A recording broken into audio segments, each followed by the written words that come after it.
नमस्कार। जय जगन्नाथ। आज आम हिस्ट्री ऑफ ओडिशा रो एंशिएंट ओडिशा आ हूँ मिडिवल ओडिशा ये दुटा को कवर करवा आ मॉडर्न ओडिशा आ गोटे पार्ट रे कवर करवा। एंशिएंट ओडिशा रे हम कौन कौन देखिबा ना कलिंग वार विषय देखिबा जोटा कि 261 बीसी रे हेतला। आ कौन देखिबा डायनास्टिक हिस्ट्री देखिबा कौन ना मेघवाहनक विषय देखिबा। मेघवाहन माने खारबळ विषय पढ़िबा। खारबळ 13 वर्ष रे तांकर जो कौन कौन करथिले भौमकार विषय पढ़ा तापर सोमवंशी डायनेस्टी विषय पढ़ा गंगा डायनेस्टी विषय पढ़ा आउ सूर्यवंशी डायनेस्टी विषय पढ़ा आम ये कभर करवा।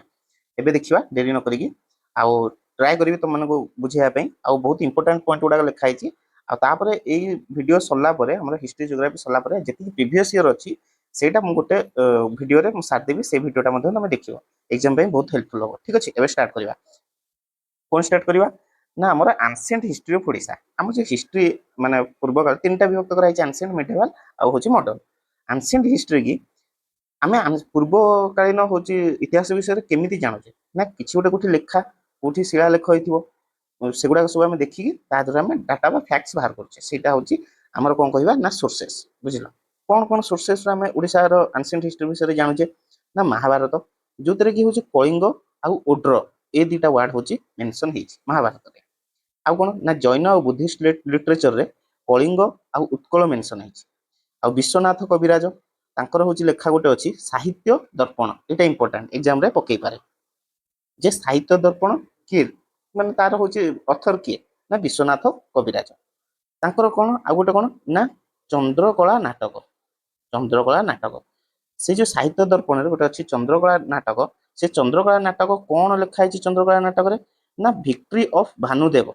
भानुदेव को डायनेस्टी राजा आम पर देखा सी सुल्तान ऑफ बेंगल को जो हरई से चंद्रकला नाटक रे लेखा अच्छी आ से चंद्रकला नाटक कौतर ना साहित्य दर्पण अर्थर किए ना विश्वनाथ कविराज। नेक्स्ट जीवा sorry Chinese pilgrim Hiuen Tsang visited Odisha in 638 639 80 रे ये ना चाइना रो जने होचंती तीर्थयात्री जी ओडिशा आसते केबे ना 638 639 80 रे। आउ कौन कौतर आम जानूचे एंशिएंट हिस्ट्री विषय ना two sets of Ashokan edicts Ashoka शिलालेख कौटी ना धौली आउ जौगुड़ा ये दुटा एडिक्स रु आम कि जाना पाचे। आउ कौन ना हाथी गुंफा इनस्क्रिप्शन ऑफ खारबळ खारबळ हाथी गुंफा इनस्क्रिप्शन रे 13 वर्षर अचिवमेंट विषय पूरा डिटेल रे लिखा अच्छी। बुझल आउ आम एंशिएंट ओडिशा रे जो कॉइन गुडा यूज होता सेटा कौन ना पंच मार्क्ड कॉइन एमती थी एमती पंच होता है पंच मार्क कॉइन कहते। तापर कौन एक्सकावेशन ऑफ शिशुपालगढ़ आम जो भुवनेश्वर शिशुपालगढ़ फोर्ट अच्छी किए माने फास्ट हूँ लोकलोचन को आनी कह चले सेटा हूँ किए ना बीबी लाल। आउ आम जाने डायमंड ट्रायंगल कौन ललितगिरी रत्नगिरी उदयगिरी कौटी अच्छी जाजपुर डिस्ट्रिक्ट रे एटा कौन कह जाए ना डायमंड ट्रायंगल कह जाए से आम पाचे एंशिएंट हिस्ट्री विषय। तापर कौन ना मादला पांजी ऑफ जगन्नाथ टेम्पल यही गुड़ाक सब आम हिस्ट्री विषय ओडिशार हिस्ट्री विषय किसी जाना पाचे। एबे आम नेक्स्ट जीवा मेन टॉपिक के ना कौन ना Kalinga war Kalinga under Maurya rule Maurya dynasty जो थिला तांको अंडर रे कलिंग केतळे आसिला ता पूर्व आ गोटे जिनस तुम कहूँ सेटा टिके देखियो। कौन देखिबा ना हमरा एंशिएंट टाइम रे इंडिया रे को डायनेस्टी मेनली थिला आ हम ओडिसा रे कोन कोन थिला एट देखो हमर एतिकी जदी हम देखिबा एतिकी एठी हमर ओडिसा ओडिसा कोन ना गंगा डायनेस्टी माने एठी कोन रहइबो सेटा मु परे फुनी कहबी हैला। एठी देखो तापर जानि परबो ईस्ट गंगा एठी रहला कालाचुरी तळे रहला काकतीय बेंगल पोट साइड रहले पाला डायनेस्टी एठी काकतीय एठी होची कालाचुरी एठी ईस्टर्न गंगा गंगा बेल को सब हमर कलिंग तापर होची ओड्र तापर होची कोशल एगुडा सब मिसी जाइथो सेटा होची तापर ईस्टर्न गंगा डायनेस्टी हे जाइछ सेटा हम परे होची देखिबा जानि परिबा। एबे हमर आस को उडा हमर ना जो पुरी आ गंजाम एगुडा कोन कह जाय ना कोंगडा। बुझलो आउ नयागढ़ अनुगुल ढेंकानाल केउझर एगुडा कह जाय ओड्र राज्य। बुझलो आउ हमर जो नॉर्थ पटक रहला मयूरभंज बालेश्वर जाजपुर कटक जगतसिंहपुर एगुडा सब उत्कल आ हमर वेस्टर्न ओडिशा जो पार्टटा रहला सेटा कह जाय कोशल आ तळे जो नवरंगपुर मालकानगिरी कोरापुट नारायगड़ा गजपति एगुडा सब कोन कह जाय ना कलिंग एतिकी तमे भलसे देखिताओ हमको परे हेल्प हो। एबे नेक्स्ट जीवा कलिंग वार कलिंग वार केबे हितला ना 261 बीसी रे हितला। बुझलो सोर्स कोन ना रॉक एडिक्ट 13 8 କୋଉଠୁ ଆମେ ଜାଣୁଛେ ଯେ କଳିଙ୍ଗ ୱାରର ଡିଟେଲ ଅଛି ଲେଖା ଅଛି ପୁରା ସେଟା କୋଉଠି ନା ସାହାବଜଗଡ଼ ପାକିସ୍ତାନର ରକ୍ ଏଡିକ୍ଟ 13 ରେ ଲେଖା ଅଛି ପୁରା ଡିଟେଲରେ ବୁଝିଲ। ନେକ୍ସଟ ଯିବା କଳିଙ୍ଗ ଫାଷ୍ଟ କାହା ଅଣ୍ଡରରେ ଥିଲା ନା ମଗଧ ଅଣ୍ଡରରେ ଥିଲା ଧନାନନ୍ଦ ପର୍ଯ୍ୟନ୍ତ। ଧନାନନ୍ଦକୁ ଯେତେବେଳେ ହରେଇଲେ ଚନ୍ଦ୍ରଗୁପ୍ତ ମୌର୍ୟ ସେତେବେଳେ ସେ ଆଉ କଳିଙ୍ଗକୁ ଆନେକ୍ସ କରିବାକୁ ଚାହିଁନଥିଲେ ବା କଳିଙ୍ଗ କୁ ହରେଇବାକୁ ସିଏ ଚାହିଁନଥିଲେ କି ତାଙ୍କ ପୁତ୍ର ଯିଏ ଥିଲେ କି ବିନ୍ଦୁସାର ସିଏ ମଧ୍ୟ ହରେଇବାକୁ ଚାହିଁନଥିଲେ କିନ୍ତୁ ଅଶୋକ ସିଏ କଳିଙ୍ଗକୁ କ୍ୟାପଚର କରିବାକୁ ଚାହୁଁଥିଲେ। କଣ ପାଇଁ ଚାହୁଁଥିଲେ ତାର କାରଣ କଣ ଥିଲା ଏବେ ଆମେ ସେଇଟା ଦେଖିବା। କଳିଙ୍ଗ ବାର ପଲିଟିକାଲ କଜ ନା ଆମର ଯୋଉ ମଗଧ ଏମ୍ପାୟାର ଥିଲା ସରି ମୌର୍ୟ ଏମ୍ପାୟାର ଯୋଉ ଥିଲା ଚନ୍ଦ୍ରଗୁପ୍ତ ମୌର୍ୟଙ୍କର ନର୍ଥରେ ଥିଲା ହଉଛି ହିମାଳୟ ପର୍ଯ୍ୟନ୍ତ ତଳେ ଥିଲା ମୈଶୂର ପର୍ଯ୍ୟନ୍ତ ବୁଝିଲ। କଣ ମଗଧ କୋଉଠୁ କୋଉଠୁ ଲମ୍ବିଥିଲା ନା ନର୍ଥରେ ହିମାଳୟ ଠାରୁ ସାଉଥରେ ମୈଶୂର ପର୍ଯ୍ୟନ୍ତ ଆଉ ନର୍ଥ ୱେଷ୍ଟରେ କାବୁଲରୁ ସାଉଥ ଇଷ୍ଟରେ ୱେଷ୍ଟ ବେଙ୍ଗଲ ପର୍ଯ୍ୟନ୍ତ ଲମ୍ବିଥିଲା। ତ ଯେହେତୁ ଏମିତି ପୁରା ତାଙ୍କ ଏରିଆଟା ଥିବ ଏଇଠି ଗୋଟେ ଇଣ୍ଡିପେଣ୍ଡେଣ୍ଟ ରାଜ୍ୟ ଯଦି ଥିବ ତାହେଲେ ଏଇ ଇଣ୍ଡିପେଣ୍ଡେଣ୍ଟ ରାଜ୍ୟଟା ୟାକୁ ଆଟାକ୍ କରିପାରେ କିମ୍ବା ଏଠୁ କିଛି ଫାଇଦା ପାଇପାରେ। ସେଥିପାଇଁ ସିଏ ଅଶୋକ କଣ ଚାହିଁଲେ ଏଇଟାକୁ ମଧ୍ୟ ତାଙ୍କ ମଗଧ ଏମ୍ପାୟାରରେ ମିଶେଇ ଦେବା ପାଇଁ ସେଇଟା ଗୋଟେ କଜ ଥିଲା ଯେହେତୁ କଳିଙ୍ଗ ଗୋଟେ ପାୱାରଫୁଲ ନେବର ଥିଲା। ନେକ୍ସଟ ଯିବା ଇକୋନୋମିକ କଜ କଣ ନା ଆମର ଯୋଉ କଳିଙ୍ଗ ସମୁଦ୍ର କୂଳକୁ ଲାଗିକି ତ ଆମର ଯୋଉ ଟ୍ରେଡ ଆଉ କମର୍ସ ସେଇଟା ବହୁତ ଭଲ ଥିଲା କାରଣ ନା କଳିଙ୍ଗର ସେଇଟା ମଧ୍ୟ ଗୋଟେ କାରଣ ଥିଲା ଯୋଉଥିପାଇଁ କଳିଙ୍ଗକୁ ଆଟାକ୍ କରିବାକୁ ଚାହୁଁଥିଲେ ଅଶୋକ ବୁଝିଲ। ନେକ୍ସଟ ରିଲିଜିୟସ ଫ୍ୟାକ୍ଟର କଣ ନା ଅଶୋକ ଜଣେ ଶିବଙ୍କର ଉପାସକ ଥିଲେ କିନ୍ତୁ କଳିଙ୍ଗରେ ମ୍ୟାକ୍ସିମମ୍ ଲୋକ ବୁଦ୍ଧିଜିମକୁ ଫଲୋ କରୁଥିଲେ ସେଥିପାଇଁ ଗୋଟେ ରିଭେଞ୍ଜ ନେବାକୁ ଚାହୁଁଥିଲେ ଯେ ବୁଦ୍ଧିଜିମ କାହିଁ ଫଲୋ କରିବେ ସମସ୍ତଙ୍କୁ ଶୈବିଜିମରେ କନଭର୍ଟ କରିବେ ଠିକ ଅଛି ସେଇଟା ଗୋଟେ ଫ୍ୟାକ୍ଟର। ତାପରେ ଆଉ ଗୋଟେ ଫ୍ୟାକ୍ଟର ନା ଆଉ ଗୋଟେ କୁହାଯାଇଛି ଏଟା କେତେ ସତ କେତେ ମିଛ ଜଣା ନାହିଁ ନା ଗୋଟେ ନାଗା ଟ୍ରାଇବ ଥିଲେ ସିଏ କଣ ହେଲେ ନା ଅଶୋକଙ୍କର ଥରେ ଜୁଏଲାରୀ ଚୋରି କରିଦେଲେ। ସିଏ କାହା ହେଲ୍ପରେ ନା ସି ଫିୟରିଂ ପିପୁଲ ଅଫ କଳିଙ୍ଗ କଳିଙ୍ଗର ଯୋଉ ହଉଛି ମତ୍ସ୍ୟଜୀବୀ ମାନେ ଅଛନ୍ତି ତାଙ୍କ ହେଲ୍ପରେ ସିଏ ହଉଛନ୍ତି ଅଶୋକଙ୍କର ଜୁଏଲାରୀ ଚୋରି କରିଦେଲେ ସେଥିପାଇଁ ଅଶୋକ ରାଗିକି ମଧ୍ୟ ତାଙ୍କୁ କଳିଙ୍ଗକୁ ଆଟାକ୍ କରିଥିଲେ ବୋଲି ସେଇଟା କୁହାଯାଏ। ଆଉ ଗୋଟେ କଣ ନା ଫିସରମ୍ୟାନ କମ୍ୟୁନିଟି ଯୋଉ ଅଛି କଳିଙ୍ଗର ତା ଦେହରେ ଜଣେ ଲେଡି ଥିଲେ ସିଏ ବହୁତ ସୁନ୍ଦର ଥିଲେ ତାଙ୍କ ନାଁ ହଉଛି କୌରଭାକି। ସିଏ କଣ ଯେହେତୁ ସୁନ୍ଦର ଥିଲେ ତାଙ୍କ ପ୍ରତି ସେ ଆଟ୍ରାକ୍ଟ ହେଇଥିଲେ ସେଥିପାଇଁ ସେ କଳିଙ୍ଗକୁ ଇନଭାଇଟ କରିବାକୁ ଚାହୁଁଥିଲେ କିଏ ନା ଅଶୋକ। ଏଗୁଡାକ ସବୁ ହଉଛି ତାର କାରଣ ସିଗ୍ନିଫିକାନ୍ସ। ଯେତେବେଳେ ଯୁଦ୍ଧ ହେଲା ଯୁଦ୍ଧରେ କଣ ହେଲା ଯୁଦ୍ଧ ହେଲା ବହୁତ ଲୋକ ମଲେ ବହୁତ ଧନ ଜୀବନ ନଷ୍ଟ ହେଲା ତାପରେ କଣ କଳିଙ୍ଗକୁ ସେ ମାନେ କଳିଙ୍ଗକୁ ଆନେକ୍ସ କରିଦେଲେ କିଏ ଅଶୋକ। କଳିଙ୍ଗ ତାପରେ ତାଙ୍କର ଫିଫ୍ଥ ପ୍ରୋଭିନ୍ସ ହେଇଯିବ କାହାର ନା ମଗଧର। ତାପରେ କଣ ଅଶୋକା ନା ତୋଷାଳୀ ସେତେବେଳେ କଳିଙ୍ଗର କ୍ୟାପିଟାଲ ଥିବ ବୁଝିଲ। ନେକ୍ସଟ ଚଣ୍ଡାଶୋକରୁ ଧର୍ମାଶୋକ ସେ ମାନେ କନଭର୍ଟ ହେଇଯିବେ ସେ ଏତେ ବ୍ଲଡ ବାଥ ଦେଖିଦେବେ ଯେ ତାଙ୍କ ମନରେ ଗୋଟେ ପରିବର୍ତ୍ତନ ଆସିବ ଏବଂ ସେ ଚଣ୍ଡାଶୋକରୁ ଧର୍ମାଶୋକ ହେଇଯିବେ। ଆଉ କଣ ନା ବୁଦ୍ଧିଜିମ କି ଆକ୍ସେପ୍ଟ କରିଦେବେ କାହା ଅଣ୍ଡରରେ ନା ଉପଗୁପ୍ତଙ୍କର ଇଫେକ୍ଟ ଉପଗୁପ୍ତ ତାଙ୍କୁ ବୁଦ୍ଧିଜିମର ଆଖ୍ୟା ଦେଇଥିବେ ବୁଝିଲ। ଉପଗୁପ୍ତ ମନେ ରଖିବ ଏଇଟା ଇମ୍ପୋର୍ଟାଣ୍ଟ। ନେକ୍ସଟ ତାପରେ ଯିବା ନେକ୍ସଟ କଣ ନା ସିଏ ତାପରେ ବୁଦ୍ଧିଜିମ ଗ୍ରହଣ କରିସାରିଲା ପରେ ଅଶୋକ ସେ ବୁଦ୍ଧିଜିମ କି ସାରା ଇଣ୍ଡିଆରେ ଆଉ ଆଉଟସାଇଡ ଇଣ୍ଡିଆରେ ଏମିତିକି ତାଙ୍କ ପୁଅକୁ ମଧ୍ୟ ଶ୍ରୀଲଙ୍କା ପଠେଇଥିବେ ବୁଦ୍ଧିଜିମ ବିଷୟରେ ଜଣାଇବା ପାଇଁ ସ୍ପ୍ରେଡ କରିବାକୁ। ତାପରେ ଆର୍ଟ ଆଣ୍ଡ କଲଚର ତାଙ୍କ ଟାଇମରେ ବହୁତ ଗ୍ରୋଥ କରିଥିଲା ଯେମିତିକି ଯୋଉ ଏଡିକ୍ଟ ଗୁଡାକ ଥିଲା ଅଶୋକଙ୍କ ଏଡିକ୍ଟ ଯେମିତିକି ଆମର ହଉଛି ଜାଣିଲେ ଯେ ଜଉଗଡ ଫୋର୍ଟ ସେଗୁଡା ସବୁ ପାଲି ଲାଙ୍ଗୁଏଜରେ ଲେଖା ହେଇଛି ଆଣ୍ଡ ସ୍ତୂପ ମଧ୍ୟ କେତେଟା ତିଆରି କରିଛନ୍ତି। ଆଉ କଣ ନା ଧର୍ମ ମହାମନ୍ତ୍ରାସ ଇଏ ହଉଛି ଆପଏଣ୍ଟ କରୁଥିଲେ ଯିଏକି ବୁଦ୍ଧିଜିମକୁ ପ୍ରମୋଟ କରିବା ପାଇଁ ଥିଲେ ଠିକ ଅଛି। ଏତିକି ହଉଛି ଆମର କଳିଙ୍ଗ ୱାର ବିଷୟରେ ଏତିକି ହିଁ ମନେ ରଖ ଆଉ ବେଶୀ ଜାଣିବା ଦରକାର ନାହିଁ। ତାପରେ ଆମେ ଯେତେବେଳେ କ୍ୱେଶ୍ଚିନ୍ କରିବା ଆଉ ଯଦି କିଛି ଏକ୍ସଟ୍ରା ଆସିବ ତାହେଲେ ଜାଣିପାରିବା କଣ ନା 261 BC ରେ ହେଇଥିଲା ଆଉ କୋଉଠି ଅଛି ସୋର୍ସ ନା ରକ୍ ଏଡିକ୍ଟ 13 ଶାହବାଜଗଡ଼ ପାକିସ୍ତାନରେ ପୁରା ଡିଟେଲ ଅଫ ଦି ୱାର ବିଷୟରେ କୁହାଯାଇଛି। ତାପରେ କଳିଙ୍ଗ କାହା ଅଣ୍ଡରରେ ଥିଲା ମଗଧ ଅଣ୍ଡରରେ କିନ୍ତୁ ଯେତେବେଳେ ଟିଲ ଧନାନନ୍ଦ କିନ୍ତୁ ଧନାନନ୍ଦକୁ ହରେଇ ସାରିଲା ପରେ ଚନ୍ଦ୍ରଗୁପ୍ତ ମୌର୍ୟ କି ବିନ୍ଦୁସାର କଳିଙ୍ଗକୁ ଆଟାକ୍ କରିବାକୁ ଚାହିଁନଥିଲେ କିନ୍ତୁ ଅଶୋକ ଆଟାକ୍ କରିବାକୁ ଚାହିଁଥିଲେ ତାର କାରଣ କଣ ଥିଲା ପଲିଟିକାଲ କଜ ଥିଲା କଣ ନା ସେ ଗୋଟେ କଳିଙ୍ଗ ହଉଛି ଗୋଟେ ପାୱାରଫୁଲ ନେବର ଆଉ ଇକୋନୋମିକ କଜ କଣ ଥିଲା ଯେହେତୁ କଳିଙ୍ଗ ହଉଛି ସମୁଦ୍ର କୂଳ ପାଖରେ ସେଥିପାଇଁ ଟ୍ରେଡ ଆଉ କମର୍ସ ସି ଟ୍ରେଡ ଟା ବହୁତ ଅଧିକ ସେ ଆଉ ଭାଷ୍ଟ ୱେଲ୍ଥ ଥିଲା ଠିକ ଅଛି। Commercial cause great competitor of Magadha ହେଇଯାଇଥିଲା ଟ୍ରେଡ ଆଣ୍ଡ କମର୍ସରେ। ରିଲିଜିୟସ ଫ୍ୟାକ୍ଟର କଣ ଥିଲା ନା କଳିଙ୍ଗ ଯେହେତୁ ବୁଦ୍ଧିଜିମ ଅଣ୍ଡରରେ ଥିଲା ବୋଲି କୁହାଯାଏ ଆଉ ଅଶୋକ ଶୈବଜିମ ଥିଲେ ସେଥିପାଇଁ ସେ ରିଭେଞ୍ଜ ନେବାକୁ ଚାହୁଁଥିଲେ। ଆଉ କଣ ଗୋଟେ ଷ୍ଟୋରି ଅଛି ନା ନାଗା ଯୋଉ ଅଛନ୍ତି ନାଗା ଟ୍ରାଇବ କହିବାକୁ ଗଲେ ସେ ଅଶୋକଙ୍କ ଜୁଏଲାରୀ ଚୋରି କରିଦେଇଥିଲେ କାହା ହେଲ୍ପରେ ନା ଆମର ଯୋଉ ଫିସରମ୍ୟାନ କମ୍ୟୁନିଟି ଅଛନ୍ତି କଳିଙ୍ଗର ତାଙ୍କ ହେଲ୍ପରେ ସେଥିପାଇଁ ମଧ୍ୟ ରାଗିକି ଅଶୋକ ଆଟାକ୍ କରିଥିଲେ ବୋଲି କୁହାଯାଏ। ଆଉ ଗୋଟେ କଣ କନସେପ୍ଟ କଣ ଆଉ ଗୋଟେ ହଉଛି କୁହାଯାଇଛି କଣ ନା ଯୋଉ ଫିସରମ୍ୟାନ କମ୍ୟୁନିଟିରେ ଗୋଟେ ସୁନ୍ଦର ଝିଅ ଥିଲା ତା ନାଁ ହଉଛି କୌରଭାକି ଥିଲା ସେ କୌରଭାକି ସେ ପାଇବା ପାଇଁ ସେ ଅଶୋକ କଳିଙ୍ଗକୁ ଇନଭାଇଟ କରିଥିଲେ ଠିକ ଅଛି। ଆଉ କଣ ସେଥିରୁ କଣ କଣ କଳିଙ୍ଗ ୱାରରୁ ଆମେ ସିଗ୍ନିଫିକାନ୍ସ କଣ ନା ବହୁତ ଧନ ଜୀବନ ନଷ୍ଟ ହେଲା କଳିଙ୍ଗକୁ ଆନେକ୍ସ କରିଦେଲେ କିନ୍ତୁ ସେଠି ତାଙ୍କର ମନରେ ପରିବର୍ତ୍ତନ ଆସିଥିଲା ସେ ବୁଦ୍ଧିଜିମ ଗ୍ରହଣ କରିଥିଲେ କାହା ଅଣ୍ଡରରେ ନା ଉପଗୁପ୍ତଙ୍କର अंडर ग्रहण करथिले बुद्धिज्म बुझिल कन्वर्टर हेइथिले तापर होची आउ कोन ना होची चंडाशोक रो धर्माशोक कन्वर्टर हेइथिले तापर से टाइम रे आर्ट एंड कल्चर बहुत डेवलप करथला आउ कोन ना धर्म महामंत्रास अपॉइंट करथिले से कोन करथिले ना बुद्धिज्म को प्रमोट करिया पय ठीक अछि एबे नेक्स्ट जीवा नेक्स्ट कोन नेक्स्ट होची महामेघवाहन वा खारवाळ महामेघवाहन डायनेस्टी बुझिल सेत्र कोन कोहा होची ना हमर गोटे अछि कोहा जाय जे हमर जो अशोकंग परे प्रॉपर हिस्ट्री रो किछि लेखा किछि नाही तापर जहा जानिया को मिलुची जे हाथी गुंफा इनस्क्रिप्शन हाथी गुंफा शिलालेख रे एटा कोठी अछि ना उदयगिरी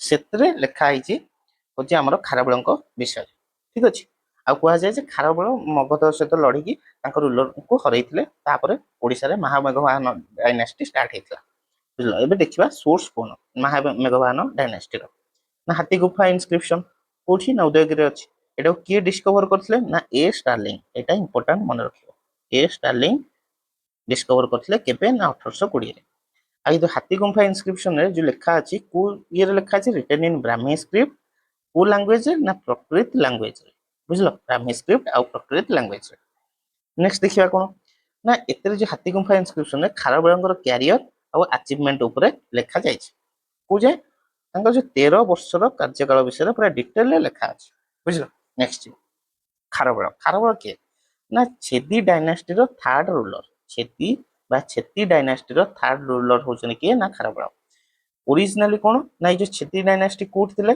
ना मध्य देश बा मध्य प्रदेश पटे प्रेजेंट बुंदेलखंड एरिया रे छेती डायनेस्टी थिले तांकर फर्स्ट सेकंड रूलर विषय एते लेखा किछि नाही तो किछि जणा नाही तो थर्ड रूलर किंतु थिले खारबळ आउ कोन फाउंडर के महामेघवाहन डायनेस्टी ना महामेघवाहन ये किए थिले ना grand father of खारबळ Etah mention अछि किंतु खारबळंग बापा किए थिले सेटा मेंशन नाही नेक्स्ट जीवा खारबळंगर अर्ली लाइफ केमति थिला ना से जन्म रु 14 वर्ष जाए से खेल स्पोर्ट्स गेम्स तापर लिटरेचर पढुथिले गणित शिखुथिले लॉ आ एडमिनिस्ट्रेशन विषय शिखुथिले तापर क्राउन प्रिंस हेइथिले 9 वर्ष माने कोन तांको प्रिंस बोली डिक्लेयर करा हेतला बसा हेतला गदिरे किंतु तांको कोनोसी से डिसीजन न नथले तापर कोन जेतल 24 ईयर तांको हेला तांको क्राउन किंग तांको कोन दिया हला ना कलिंगाधिपति टाइटल दिया हला से कलिंगर राजा हले तापर कोन ना से जने great pattern of art and culture बहुत सपोर्टिव थिले नेक्स्ट कोन ना बहुत गुडे टेंपल आ पब्लिक वर्क बहुत करिसंती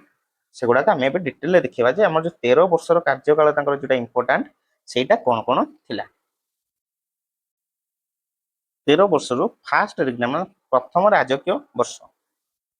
राजकीय वर्ष रे से कोन ना कलिंग नगरी रो गेट तयारी करथिले एगुडा सब गोटे गोटे इंपोर्टेंट पॉइंट कलिंग नगर गेट रिपेयर कोन पे करथिले ना जेहेतु सेटा बात्या रे डिस्ट्रॉय हे गेथला एटा इंपोर्टेंट फर्स्ट ईयर रे से कोन करथे एटा पचारथिबो रिपेयर कलिंग नगरी गेट को ईयर रे किंबा पचारथिबो जे तांकर फर्स्ट रिजनल बा राजकीय वर्ष रे कोन कोन से तयारी करथिले तापर कोन आ गोटे होची गोटे लेक खोलिथिले आ ब्यूटीफुल गार्डन तयारी करथिले एई सब पई तां केते खर्च हेइथला ना 35 लाख कॉइन्स खर्च हेइथला कार ना खारबळंगर नेक्स्ट जीवा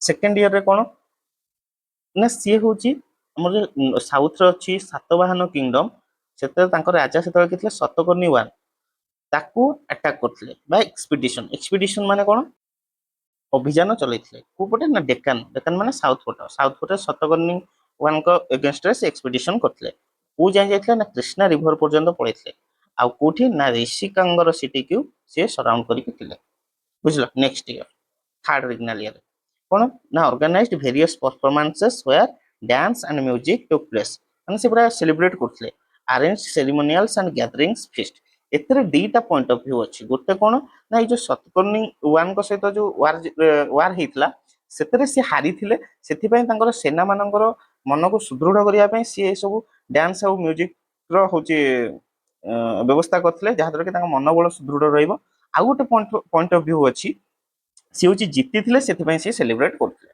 ठीक अछि एटा होची third regional year fourth year रे कोन ना mobilised his army and march towards Deccan again आउथरे डेक्कन को मार्च करले आ कोन रथिकास साउथ रे भोजक नासिक रीजन रे जो माने अछंती तांको सी हरैथिले आ तांकोठु कर आदाय करिथिले होमेस एंड बुटी ठीक अछि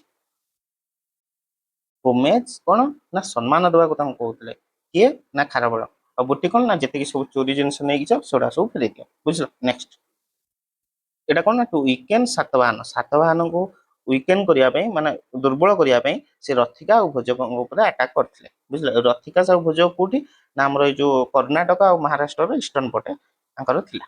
ନେକ୍ସଟ ଫିଫ୍ଥ ଇୟରରେ ଖାରବେଳ ଆଜ ଏ ବେନୋଭଲେଣ୍ଟ କିଙ୍ଗ ଇଜ ରିଫ୍ଲେକ୍ଟେଡ। କଣ ପାଇଁ ତାଙ୍କୁ ବେନୋଭଲେଣ୍ଟ ବା ଦୟାଳୁ ରାଜା କାହିଁ କୁହାଯାଏ ନା ସିଏ ହଉଛନ୍ତି ଗୋଟେ କେନାଲ କୋଉଠୁ ଯାଏ କରିଥିଲେ ଏକ୍ସଟେଣ୍ଡ କରିଥିଲେ ନା ତାନସୁଲିଆ ରୁ କଳିଙ୍ଗ ନଗରୀ ଯାଏ। ଆଉ ଏଇ ଯୋଉ କେନାଲ ଟା ଆଗୁଆ ନନ୍ଦା କିଙ୍ଗ ଦ୍ଵାରା ମାନେ ତିଆରି କରାଯାଇଥିଲା କିନ୍ତୁ ସେଟାକୁ ଏକ୍ସଟେଣ୍ଡ କରିଥିଲେ କୋଉଠୁ ନା ତାନସୁଲିଆରୁ କଳିଙ୍ଗ ନଗରୀ ପର୍ଯ୍ୟନ୍ତ। ନେକ୍ସଟ ହଉଛି ସିକ୍ସଥ ଇୟରରେ କଣ ନା ସେ ତାଙ୍କର କାର୍ଯ୍ୟକାଳକୁ ୱେଲଫେୟାର ଆକ୍ଟିଭିଟିରେ ସମର୍ପଣ କରିଥିଲେ। କଣ କରିଥିଲେ ନା ଟ୍ୟାକ୍ସ କର ଛାଡ଼ କରୁଥିଲେ। କର ଛାଡ଼ କଲା କଣ ନା ସେଥିରୁ କଣ ଜଣା ଯାଉଛି ଗୋଟେ ଗେସ୍ କରାଯାଉଛି ବା ଗୋଟେ ପଏଣ୍ଟ ଅଫ ଭ୍ୟୁ କଣ ନା ଖାରବେଳଙ୍କର ଯୋଉ ଆମର ଟ୍ରେଜେରୀ ଥିଲା ସିଏ ଓଭରଫ୍ଲୋ ହେଇଯାଇଥିଲା ମାନେ ବହୁତ ଟଙ୍କା ପଇସା ଥିଲା ସେଥିପାଇଁ ସେ କର ଛାଡ଼ କରିଥିଲେ। କୋଉ ଇୟରରେ ନା ସିକ୍ସଥ ଇୟର ତାଙ୍କର ଯୋଉ ରାଜକୀୟ ଇୟର। ସେଭେନ୍ଥ ଇୟରରେ କଣ ନା ସେ ବାଜିରାଗରହାକୁ ମ୍ୟାରେଜ କଲେ ଏବଂ ସିଏ ଗୋଟେ ତାଙ୍କର ପୁଅ ଜନ୍ମ ହେଲା ବା ସିଏ ବାପା ହେଲେ ସେଭେନ୍ଥ ଇୟରରେ। ଏଇଥ ଇୟରରେ କଣ ନା ନର୍ଥ ଅଭିଯାନ ସେ ଷ୍ଟାର୍ଟ କଲେ ଉତ୍ତର ପଟକୁ ପୁଣି ଥରେ ଆଟାକ କରିବା ପାଇଁ କୋଉଠିକି ନା ରାଜଗୃହ ଯୋଉଟା କି ମଗଧର କ୍ୟାପିଟାଲ ତାକୁ ଆଟାକ କରିବା ପାଇଁ ବାହାରିଲେ ଠିକ ଅଛି। ତାପରେ କଣ ଡିଭାଷ୍ଟେଟେଡ ଗୋରଥଗିରି ଏ ହିଲ୍ ଫୋର୍ଟ ନିୟର ରାଜଗୃହ ବୁଝିଲ ବା ଡେଷ୍ଟ୍ରଏଡ ଗୋରଥଗିରି ଏ ହିଲ୍ ଫୋର୍ଟ ନିୟର ରାଜଗୃହ। ତାପରେ କଣ ନା ସେଇ ଯୋଉ ସେଠି ହଉଛି ଯୋଉ ରାଜଗୃହ ପାଖରେ ରାଜଗୃହ ହିଲ୍ ଫୋର୍ଟ ପାଖରେ ଗୋରଥଗିରି କି ସେ ଡେଷ୍ଟ୍ରୟ କଲେ ସିଏ କଣ ନା ସେଇଟା ୟଭନ ଯୋଉ ଅଛି ୟଭନ ଡାଇନାଷ୍ଟି ବା ୟଭନ କିଙ୍ଗ ତାଙ୍କୁ ଏଇଟା ଆତଙ୍କିତ କଲା। ଆଉ ୟଭନ କିଙ୍ଗ ସେତେବେଳେ କଣ ମଥୁରାକୁ କ୍ୟାପଚର କରି ରଖିଥିଲେ। ତ ଏଇଟା ଦେଖିକି ୟଭନ ମାନେ ମଥୁରାରୁ ବାହାରିକି ପଳେଇଲେ ବା ତାଙ୍କର ଏଇ ରୂପ ଦେଖିକି ଖାରବେଳ ଯୋଉ ହଉଛନ୍ତି ଗୋରଥଗିରି କି ଡେଷ୍ଟ୍ରୟ କଲେ ତାହା ଦେଖି ୟବନ ମାନେ ମଥୁରାରୁ ପଳେଇଲେ। ତ ତାପରେ କଣ ନା ସେଇ ଭିକ୍ଟୋରୀକୁ ମାନେ ସେଲିବ୍ରେଟ କରିବା ପାଇଁ ସେ ମଥୁରାରୁ ଗୋଟେ କଳ୍ପବଟ ବୃକ୍ଷ ଆଣିକି ଆସିଥିଲେ Kalinga. Kharavela brought from Mathura a kalpa vriksha in a ceremonial military procession to Kalinga ବୁଝିଲ। ନେକ୍ସଟ ଯିବା ନାଇନ୍ଥ ଇୟର କଣ ନା ନାଇନ୍ଥ ଇୟର କହୁଛି ଯେ ଗ୍ରେଟ୍ ଭିକ୍ଟୋରୀ ପ୍ୟାଲେସ ବା ମହାବିଜୟ ପ୍ରସାଦ ସେ ଗୋଟେ ତିଆରି କଲେ। କଣ ନା ତାଙ୍କର ଯୋଉ ନର୍ଥ କୁ ଯାଇଥିଲେ ସେଠି ଯେହେତୁ ସେ ଜିତିଥିଲେ ସେ ଭିକ୍ଟୋରୀ କି ସେଲିବ୍ରେଟ କରିବା ପାଇଁ ସେ ଗୋଟେ ମହାବିଜୟ ପ୍ରସାଦ ତିଆରି କଲେ।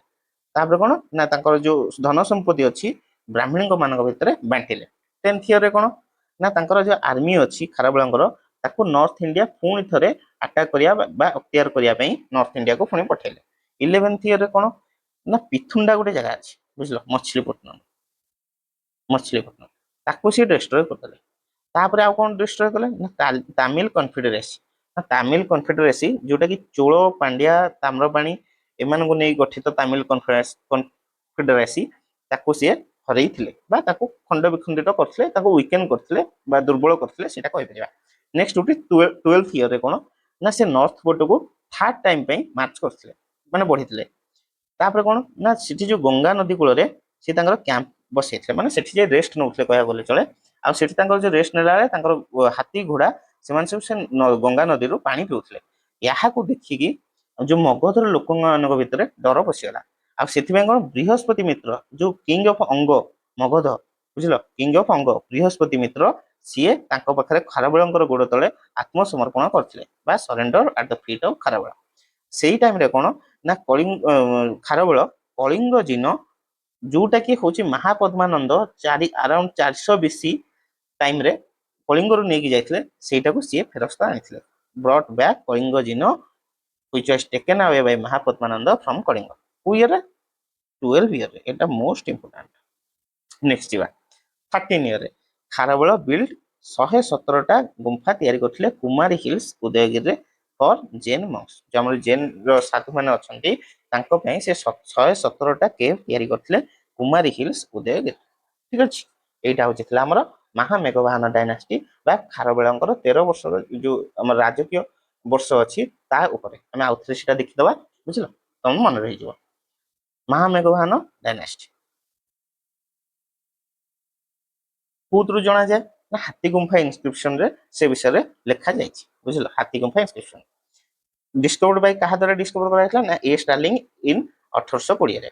तापर कु स्क्रिप्ट ब्राह्मी स्क्रिप्ट आउ प्रकृति लैंग्वेज रे लिखा है आ एटा कोन खारबेल कैरियर अचीवमेंट आउ 13 इयर्स ऑफ रेन माने तांकर राज्य काल जो 13 वर्ष इंपोर्टेंट राज्य काल से विषय रे लिखा अछि कोठी ना हाथी गुंफा इंस्क्रिप्शन रे नेक्स्ट खारबेल के थिले ना third ruler of Chhedi dynasty Chhedi dynasty code थिला ना मध्य देश बा बे प्रेजेंट रो जो बुंदेलखंड एरिया रे सेठी गोटे डायनेस्टी थिला जोटा कि होची छेदी डायनेस्टी बुझलो नेक्स्ट जीवा फाउंडर के थिले ना महामेघवान आ सी के थिले ना ग्रांडफादर खारबेलंकर जेजे बाबा थिले नेक्स्ट तांकर अर्ली लाइफ कोन खारबेलंकर ना प्रथम रु माने एक वर्ष को 14 वर्ष जाय से विभिन्न प्रकार खेल कूद तापर मैथमेटिक्स गणित ऊपर पढितले लॉ आ एडमिनिस्ट्रेशन ऊपर पढितले तापर तांको प्रिंस रूप रे दिया हितला किंतु से 9 वर्ष जाय केवल राजा थिले किंतु कोनोसी कार्यभार संभाळु नथिले किंतु 24 ईयर रे जेतले से 24 वर्ष रे पहुंचले तांको टाइटल दियाला कलिंगाधिपति नेक्स्ट सी गोटे great pattern of art and culture थिले आ बहुत गुडे मंदिर आ पब्लिक वार पे बहुत काम से करथिले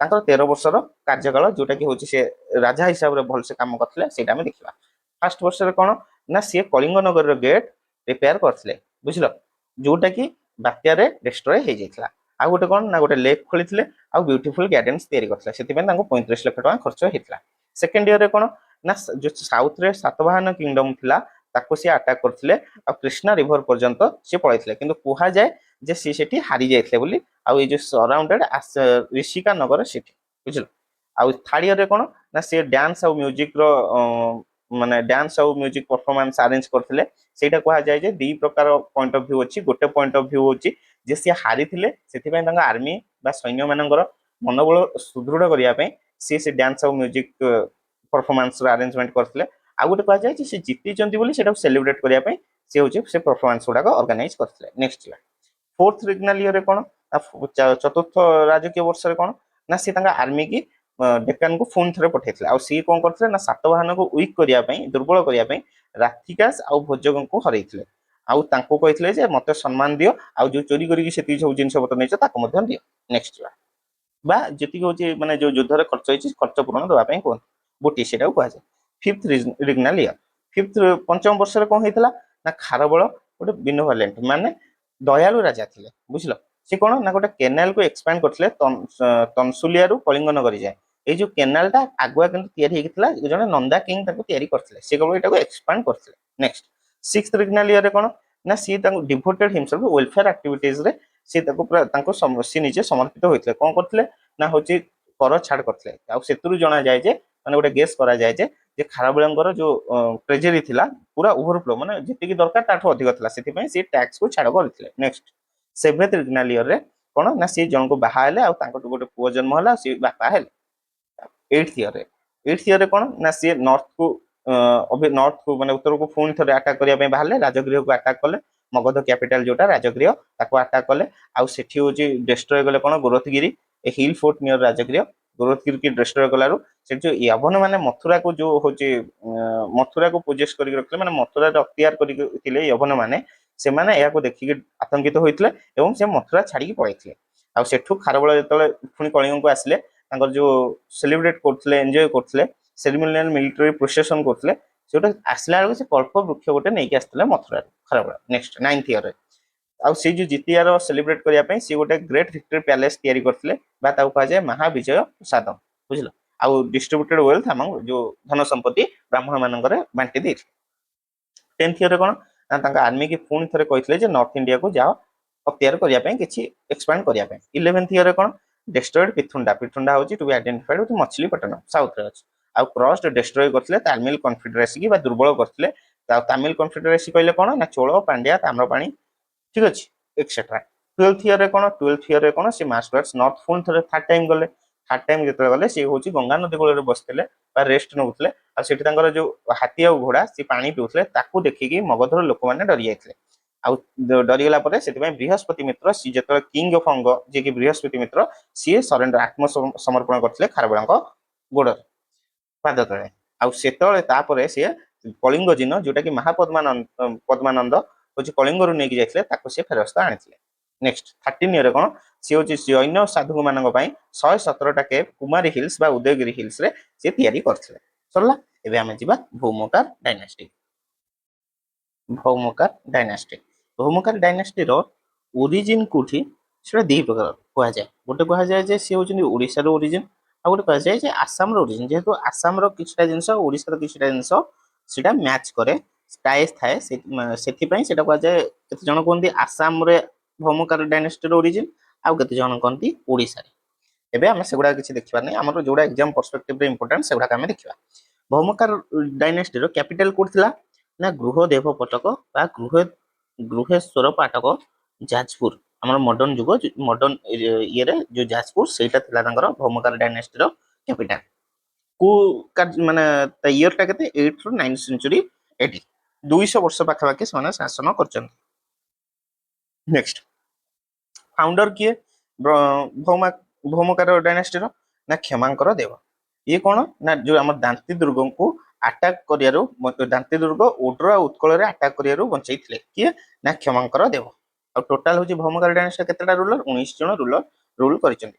ଏଗୁଡାକର ସବୁ ଜିନିଷ ସୋର୍ସ କୋଉଠୁ ଆମେ କୋଉଠୁ ଜାଣିବାକୁ ମିଳୁଛି ନା ବିଷ୍ଣୁ ପୁରାଣ ଆଉ ଗୋଟେ ବ୍ରହ୍ମାଣ୍ଡ ପୁରାଣରୁ ଆମକୁ ଜାଣିବାକୁ ମିଳୁଛି। ଠିକ ଅଛି, ନେକ୍ସଟ ଯିବା। ଏବେ ଆମେ ରୁଲର ମାନଙ୍କ ବିଷୟରେ ଜାଣିବା। ଫାଷ୍ଟ କିଏ ନା ଶିବକାର ଦେବ 1 736 ରୁ 783 ଏଠି। ଇଏ କଣ କରିଥିଲେ ନା ଏଣ୍ଟାର କଳିଙ୍ଗକୁ କନକର୍ଡ କରିଥିଲେ ବା ଜିତିଥିଲେ। କୋଉଠୁ ନା ଭଂଶଧାରା ନଦୀ ଆମ ଓଡ଼ିଶାରେ ଜାଣିଥିବ ତଳେ ଅଛି।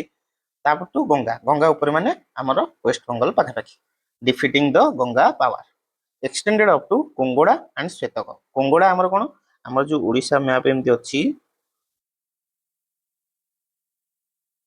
ଓଡ଼ିଶା ମ୍ୟାପ ଅଛି, ଏ ଯୋଉ ଗଞ୍ଜାମ ଆଉ ପୁରୀ ଏରିଆକୁ କୁହାଯାଏ କୋଙ୍ଗୋଡା।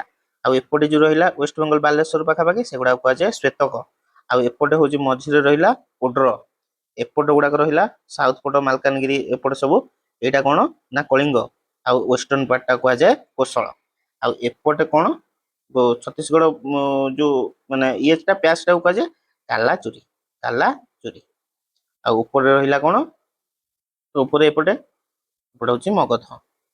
ଆଉ ୱେଷ୍ଟ ବେଙ୍ଗଲ ଏରିଆଟା କଣ ନା ପାଲା। ଏତିକି ମନେ ରଖିଥା, ବୁଝିଲ। ଏବେ ଦେଖିବା କଣ ନେକ୍ସଟ ଯେ ହଉଛି କୋଙ୍ଗୋଡା ଆଉ ଶ୍ଵେତକ ପର୍ଯ୍ୟନ୍ତ ଏକ୍ସଟେଣ୍ଡ କରିଯାଇଥିଲା। ତାପରେ ସେ ବହୁତ ଗୁଡେ ସ୍କଲାରଙ୍କୁ ପ୍ୟାଟର୍ନାଇଜ କରିଥିଲେ। ନେକ୍ସଟ ଯିବା। ଶୁଭକାର ଦେବ 1 ଶୁଭକାର ଦେବ 1 ତାଙ୍କ ପୁଅ କାହାର ପୁଅ ନା ଶିବକାର ଦେବଙ୍କର ପୁଅ। ତାଙ୍କ ପରେ ସିଏ ହଉଛି ମାନେ ସେ ରାଜଗାଦିରେ ବସିଥିଲେ। ଆଉ ସିଏ କାହା ଦ୍ଵାରା ହରିଥିଲେ ନା ତାଙ୍କର ଯୁଦ୍ଧ ହେଇଥିଲା ଗୋବିନ୍ଦ 3 ରାଷ୍ଟ୍ରକୂଟ ରୁଲରଙ୍କ ସହିତ ଯୁଦ୍ଧ ହେଇଥିଲା। ଆଉ କିଏ ହାରିଥିଲେ ନା ଶୁଭକାର ଦେବ ହାରିଥିଲେ। ଶୁଭକାର ଦେବ 1। ନେକ୍ସଟ ଯିବା କଣ ନା ଶିବକାର ଦେବ 2 ଶିବକାର ଦେବ 1 ଗଲେ, ଶୁଭକାର ଦେବ 1 ଗଲେ। ଏବେ ଯିବା ଶିବକାର ଦେବ 2 800 ରୁ 820 ଏଠି। ଇଏ କାହା ଦ୍ଵାରା ହାରିଥିଲେ ନା କାହାଠୁ ହାରିଥିଲେ ନା ଦେବପାଳ ପାଲା କିଙ୍ଗଠୁ ହାରିଥିଲେ। ଦେବପାଳ କୋଉ ପଟେ ୱେଷ୍ଟବେଙ୍ଗଲ ପଟେ କହିଥିଲି ଯେ ତାଙ୍କଠୁ ହାରିଥିଲେ। ଆଉ ଏଇଟା କୋଉଠି ଲେଖା ଅଛି ନା ବାଦଲ ପିଲାର ଇନସ୍କ୍ରିପସନ ରେ ଲେଖା ଅଛି। କିଏ ହାରିଥିଲେ ନା ଶିବକାର ଦେବ 2 ହାରିଥିଲେ କାହାଠୁ ନା ଦେବପାଳଙ୍କଠୁ ହାରିଥିଲେ। ଦେବପାଳ କିଏ ନା ପାଲା ରୁଲର, ପାଳ ବଂଶର ରୁଲର, ତାଙ୍କଠୁ ହାରିଥିଲେ କିଏ ନା ଶିବକାର ଦେବ 2। ନେକ୍ସଟ ତାଙ୍କର କୁଇନ କିଏ ତାଙ୍କ ସ୍ତ୍ରୀ କିଏ ଥିଲେ ନା ମୋହିନୀ ଦେବୀ। ଆଉ ସେ ମୋହିନୀ ଦେବୀ ଗୋଟେ ମୋହିନୀ ଟେମ୍ପଲ ତିଆରି କରିଛନ୍ତି ଭୁବନେଶ୍ୱରରେ। ମୋହିନୀ ଦେବୀ କିଏ ଥିଲେ ନା ଶିବକାର ଦେବ 2ଙ୍କର ସ୍ତ୍ରୀ ଥିଲେ। ନେକ୍ସଟ ଯିବା ଶାନ୍ତିକାର ଦେବ 1 ଶାନ୍ତିକାର ଦେବ 1 କାର୍ଯ୍ୟକାଳ କେତେ ନା 820 ରୁ 835। ସିଏ ହଉଛନ୍ତି ପାଲା ମାନେ ପାଲାକୁ ହରେଇଥିଲେ, ପାଲା ବଂଶକୁ ହରେଇଥିଲେ। ଆଉ ଓଡ଼ିଶା ଗୋଟେ ଇଣ୍ଡିପେଣ୍ଡେଣ୍ଟ କିଙ୍ଗଡମ ରୂପରେ ଏମର୍ଜ ହେଇଥିଲା। କିଏ ହରେଇଥିଲେ ନା ଶାନ୍ତିକାର ଦେବ 1, ବୁଝିଲ। ନେକ୍ସଟ ଯିବା ଶୁଭକାର ଦେବ 2 ଶୁଭକାର ଦେବ 2 ଇଏ କଣ ଥିଲେ ନା ଏତେ କିଛି ଖାସ ହେଇନି ଆଙ୍କ ଟାଇମରେ ଶୁଭକାର ଦେବ 2ଙ୍କ ଟାଇମରେ। ନେକ୍ସଟ ଯିବା ଶୁଭକାର ଦେବ 3 838 ରୁ 845 ଏଠି। ଇଏ କଣ ପୁଲେନ୍ଦେଶ୍ୱର ଟେମ୍ପୁଲ ୟୁଭାଙ୍ଗୁଲକ ପଟିକା ଏଠି ସେ ତିଆରି କରିଥିଲେ। ଏଟା ହିନ୍ଦୋଳ ପାଖରେ ହେଲା। ନେକ୍ସଟ ନୋନ୍ ଫର ହିଜ କ୍ୟାଥୋଲିସିଟି। କ୍ୟାଥୋଲିସିଟି ମାନେ କହିବାକୁ ଗଲେ ସେ ହଉଛି ରିଲିଜିୟସ ପର୍ସନ ଜଣେ ଥିଲେ, ବୁଝିଲ। ଶୁଭକାର ଦେବ 2 3। ନେକ୍ସଟ ଯିବା ତ୍ରିଭୁବନ ମହାଦେବୀ। ତ୍ରିଭୁବନ ମହାଦେବୀ ବହୁତ ଇମ୍ପୋର୍ଟାଣ୍ଟ ଏକ୍ଜାମରେ ପକେଇବାର ବହୁତ ଚାନ୍ସ ଅଛି। ସିଏ କାହାର ନା ସକ୍ସିଡେଡ ହରସନ। ତାଙ୍କ ପୁଅ କିଏ ଥିଲେ ଶୁଭକାର ଦେବ 3 ସିଏ ମରି ସାରିଲା ପରେ ତାଙ୍କ ଗାଦିରେ ବସିଥିଲେ ତ୍ରିଭୁବନ ମହାଦେବୀ। ତ୍ରିଭୁବନ ମହାଦେବୀ କିଏ ଥିଲେ ନା first woman to rule Bhaumakara dynasty. Bhaumakara ଡାଇନାଷ୍ଟିର ପ୍ରଥମ ଫିମେଲ ରୁଲର, ବୁଝିଲ। ତ ତାଙ୍କୁ ପ୍ରଥମରୁ ବହୁତ ହଉଛି ମାନେ ସମସ୍ତେ ଅପୋଜ କରୁଥିଲେ, କିନ୍ତୁ ପରେ ସେ ଯେହେତୁ ଆଡମିନିଷ୍ଟ୍ରେଟିଭ ଭଲ ସେ ଚଳାଇଥିଲେ ସେଥିପାଇଁ ତାଙ୍କୁ ରଖାଯାଇଥିଲା 845 ରୁ 850। ତାପରେ କିଏ ଆସିଲେ ନା ଶାନ୍ତିକାର ଦେବ 2 ତ୍ରିଭୁବନ ମହାଦେବୀଙ୍କର ଗ୍ରାଣ୍ଡ ସନ୍, ତାଙ୍କ ପୁଅର ପୁଅ। ସିଏ ହଉଛନ୍ତି ହେଲେ କଣ ନା ରୁଲର। 850 रु 865 तांको कोन कहा जाय अलगा ना लोनाभार बा लोना लोभणा भार स्त्री किए थिले ना हीरा महादेवी सीए तापरे आंकर डेथ परे शांतिकार देव जतल डेथ करिगले तापरे से एडमिनिस्ट्रेशन संभाळथिले किए ना Hira Mahadevi death of husband ताले ये कोन गेले सेकंड हे गेले एबे second women ruler to rule the Bhaumakara dynasty किए ना हीरा महादेवी नेक्स्ट शुभंकर देव 4 शुभंकर देव 4 एटा मध्ये इंपोर्टेंट मने रखिबो शुभंकर देव 4 865 रु 882 एडी ए टाइम रे कोन हितला ना जन्मजय 1 जे सोमवंशी रूलर सी भौमकार डायनेस्टी ऊपर अटैक करथिले किंगडम ऊपर अटैक करथिले आउ एटा थिला जो होची माने भौमकार डायनेस्टी डिक्लाइन हेबार फर्स्ट साइन तापर जेहेतु से हारि जायथिले शुभंकर महादेव किंतु जन्मजय 1 तांकर झियो जे कि पृथ्वी महादेवी तांकर बाहागर करथिले शुभकर देव 4 सहित ठीक अछि नेक्स्ट तापर शिवकार देव 3 ये होजनी शुभकार देवंकर भाई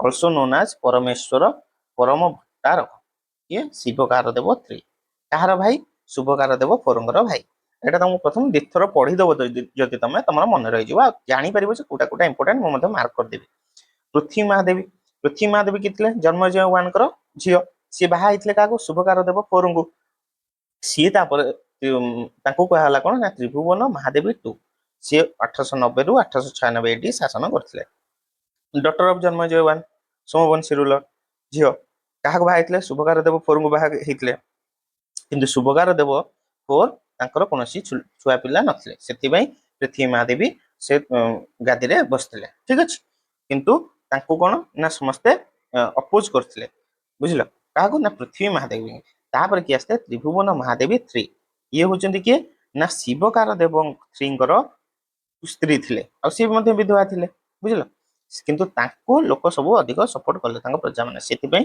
सी तापरे से क्वीन रानी तापर जाई बसले से गादी रे तांको होला परमेश्वरी बा परम भट्टारक मध्ये नाम कहला काहको त्रिभुवन महादेवी 3 तापर आसले कि ना शांतिकार देव 3 आउ शुभकार देव 5 ये कि थिले ना शिवकार देव माने जो हमर त्रिभुवन महादेवी 3 कर स्वामी जो शिवकार देव 3 तांकर पुओ थिले से माने जनक पर जने हेचंदी शांतिकार देव 3 हेचंदी तापर शुभकार देव 5 हेचंदी तापर कहा पर हेचंदी त्रिभुवन महादेवी को परे हेचंदी नेक्स्ट तापर ए दि जनक परे 4 जन फीमेल रूलर बसते after the death of Shubhakara Deva 5 4 female rulers occupied the throne one after another की थिले ना गौरी महादेवी किए ना शुभकार देव 5 कर तांकर स्त्री बुझलो तापर डांडी महादेवी किए ना गौरी महादेवी जो शुभकार देव 5 हेले तांकर झियो तापर के बकुल महादेवी के ना दांडी महादेवी ये जो दांडी महादेवी स्टेप मदर माने कोन शुभकार देवंकर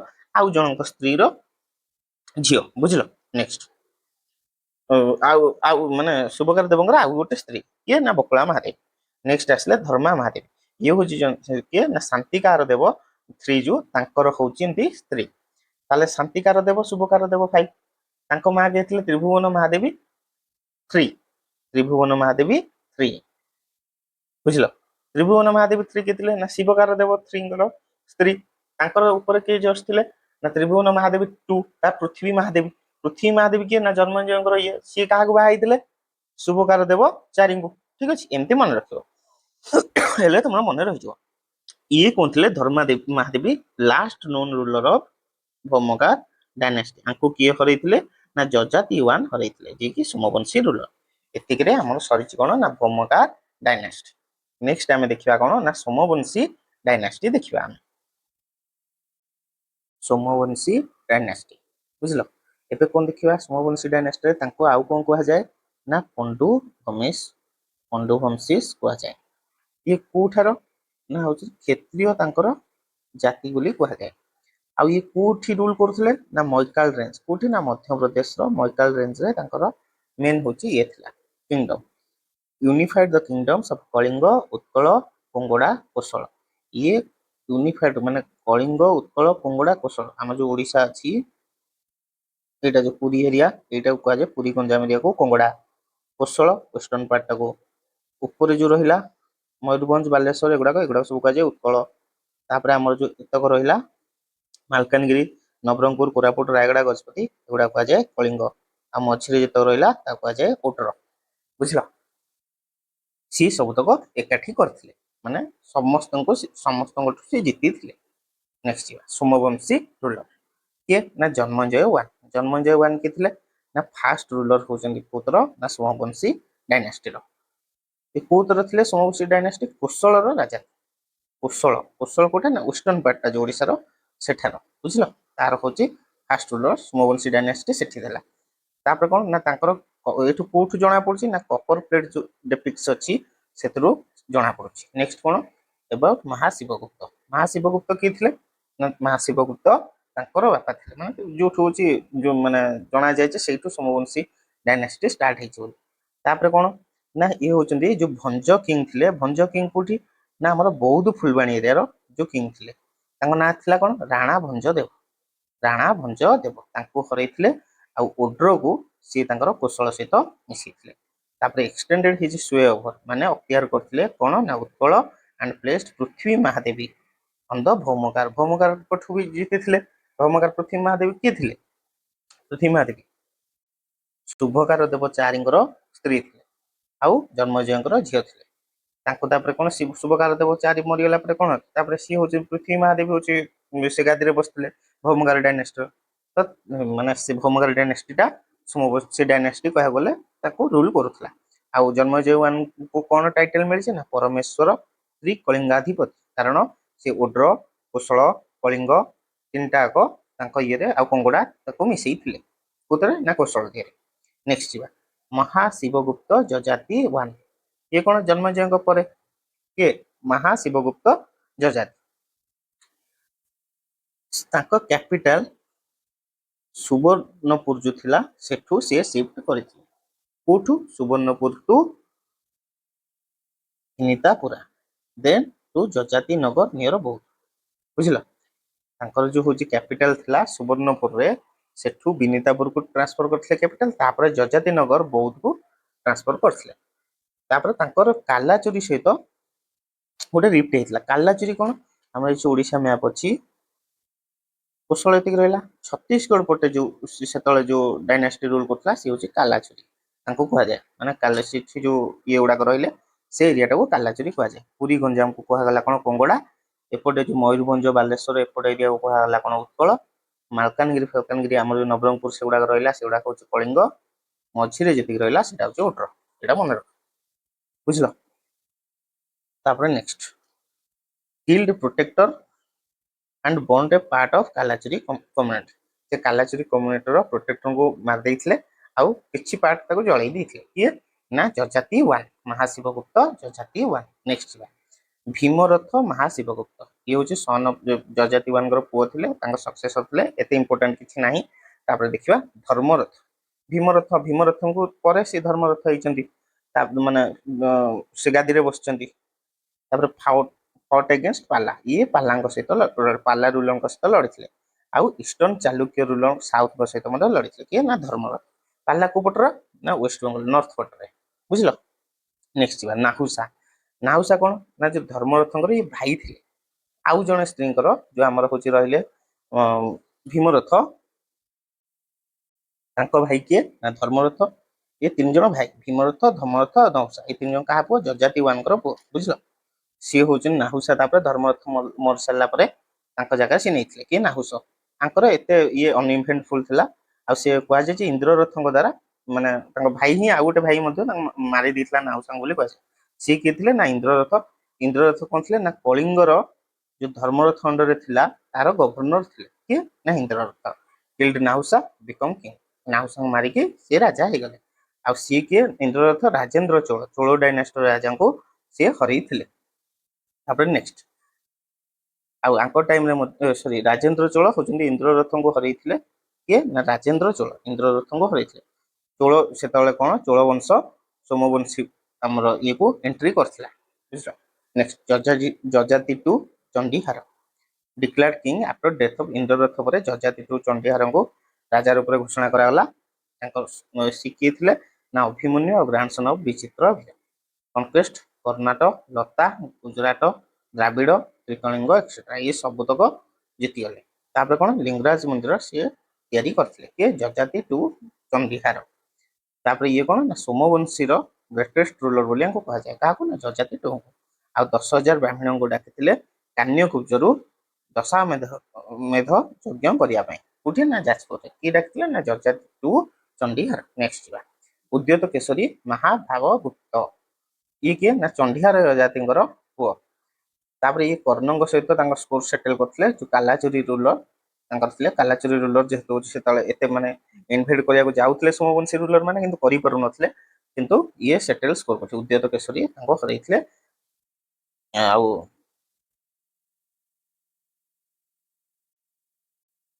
ହରେଇଥିଲେ ଯିଏକି ମାନେ ଏ ଯୋଉ କାଲାଚୁରୀ ଇଏ ଫାଷ୍ଟ ହଉଛନ୍ତି ସୋମବଂଶୀ କିଙ୍ଗଡମ ଉପରେ ଆଟାକ କରିଥିଲେ, କିନ୍ତୁ ଉଦ୍ୟତ କେଶରୀ ତାଙ୍କୁ ହରେଇଥିଲେ କର୍ଣ୍ଣଙ୍କୁ। ତାପରେ ଦହଳ ଇନଭେଡେଡ ଦହାଲ ଗଡ ଭିକ୍ଟ୍ରି ଜିତିଥିଲେ। ଆଉ ବିଜୟପାଲାଙ୍କୁ ମଧ୍ୟ ହରେଇଥିଲେ ପାଲା ଡାଇନେଷ୍ଟିର। ଆଉ ତାଙ୍କ କିଙ୍ଗଡମକୁ ଦି ଭାଗରେ ବିଭକ୍ତ କରିଥିଲେ। ଗୋଟେ ହଉଛି କୋଶଳ ଆଉ ଗୋଟେ ହଉଛି ଉତ୍କଳ। କୋଶଳକୁ କିଏ ରୁଲ କଲେ? ଅଭିମନ୍ୟୁ। ଅଭିମନ୍ୟୁ କିଏ? ତାଙ୍କର ଉଦ୍ୟତ କେଶରୀଙ୍କର ଗ୍ରାଣ୍ଡ ଫାଦର। ଆଉ ଉତ୍କଳକୁ ସେ ନିଜେ ରୁଲ କଲେ। Completed the construction of Lingaraj. Lingaraj temple କିଏ ତିଆରି ଷ୍ଟାର୍ଟ କରିଥିଲେ? ନା ଯଜାତି ଟୁ। କମ୍ପ୍ଲିଟ କିଏ କରିଥିଲେ? ନା ଉଦ୍ୟତ କେଶରୀ ମହାଭାବଗୁପ୍ତ। ନେକ୍ସଟ ଜନ୍ମଜୟ ଟୁ ଉଦ୍ୟତ କେଶରୀଙ୍କର ପୁଅ। ଆଉ ୱେଷ୍ଟର୍ଣ୍ଣ କୋଶଳ ଯୋଉ ରହିଲା ସିଏ ହଉଛନ୍ତି କାଲାଚୁରୀଙ୍କ ହାତକୁ ପଳେଇଲା। ଯେହେତୁ କାଲାଚୁରୀ ବର୍ଡର ଲାଗିଛି ତ ତାଙ୍କ ହାତକୁ ପଳେଇଲା ଜନ୍ମଜୟ ଟୁଙ୍କ ଟାଇମରେ। ଆଉ ତାପରେ ଗଙ୍ଗା ଡାଇନେଷ୍ଟର କିଙ୍ଗ ରାଜରାଜ ଟୁ ସିଏ ସେତେବେଳେ ଇନଭେଡ କଲେ ସୋମବଂଶୀ ଡାଇନେଷ୍ଟି ବଂଶ ଭିତରକୁ, ମାନେ ତାଙ୍କୁ ଆଟାକ କଲେ। ଠିକ ଅଛି। ତାପରେ ହଉଛି ପୂର୍ଣ୍ଣଜୟ ଆସିଲେ। ତାପରେ କର୍ଣ୍ଣଦେବ। କର୍ଣ୍ଣଦେବ କଣ? Last ruler of Somavamshi. ଆଉ କାହା ଦ୍ୱାରା ଆଟାକ କରାହେଇଥିଲା ସୋମବଂଶୀକୁ? ଚୋଡଗଙ୍ଗ ଦେବଙ୍କ ଦ୍ୱାରା, ଗଙ୍ଗ ଡାଇନେଷ୍ଟି। ତାପରେ ଆମର ଷ୍ଟାର୍ଟ ହବ ଗଙ୍ଗ ଡାଇନେଷ୍ଟି। ଏବେ ଆମେ ପ୍ରଥମେ ଆଉଟଲେଟ ଦେଖିଦବା ସୋମବଂଶୀ ଡାଇନେଷ୍ଟିଟା। ସୋମବଂଶୀକି ଆଉ କଣ କୁହାଯାଏ? ପଣ୍ଡୁମଭୀଷ। ତାପରେ ହଉଛି ମେନଲି ହଉଛି ମୈକାଲ ରେଞ୍ଜ ମଧ୍ୟପ୍ରଦେଶ ଆଡେ ରହୁଥିଲେ। ଆଉ ୟାଙ୍କ ଅଣ୍ଡରରେ ହିଁ କଳିଙ୍ଗ, ଉତ୍କଳ, କୁଙ୍ଗଡା, କୋଶଳ ଏଗୁଡା ସବୁ ଏକାଠି ହେଇଥିଲା। ଜନ୍ମଜୟ ୱାନ ଫାଷ୍ଟ ରୁଲର ଥିଲେ ସୋମବଂଶୀ ଡାଇନେଷ୍ଟିର। ଆଉ ହଉଛନ୍ତି ସିଏ ଭଞ୍ଜ କିଙ୍ଗ ଯୋଉ ଥିଲେ ରାଣା ଭଞ୍ଜ ଦେବ ତାଙ୍କୁ ହରେଇଥିଲେ।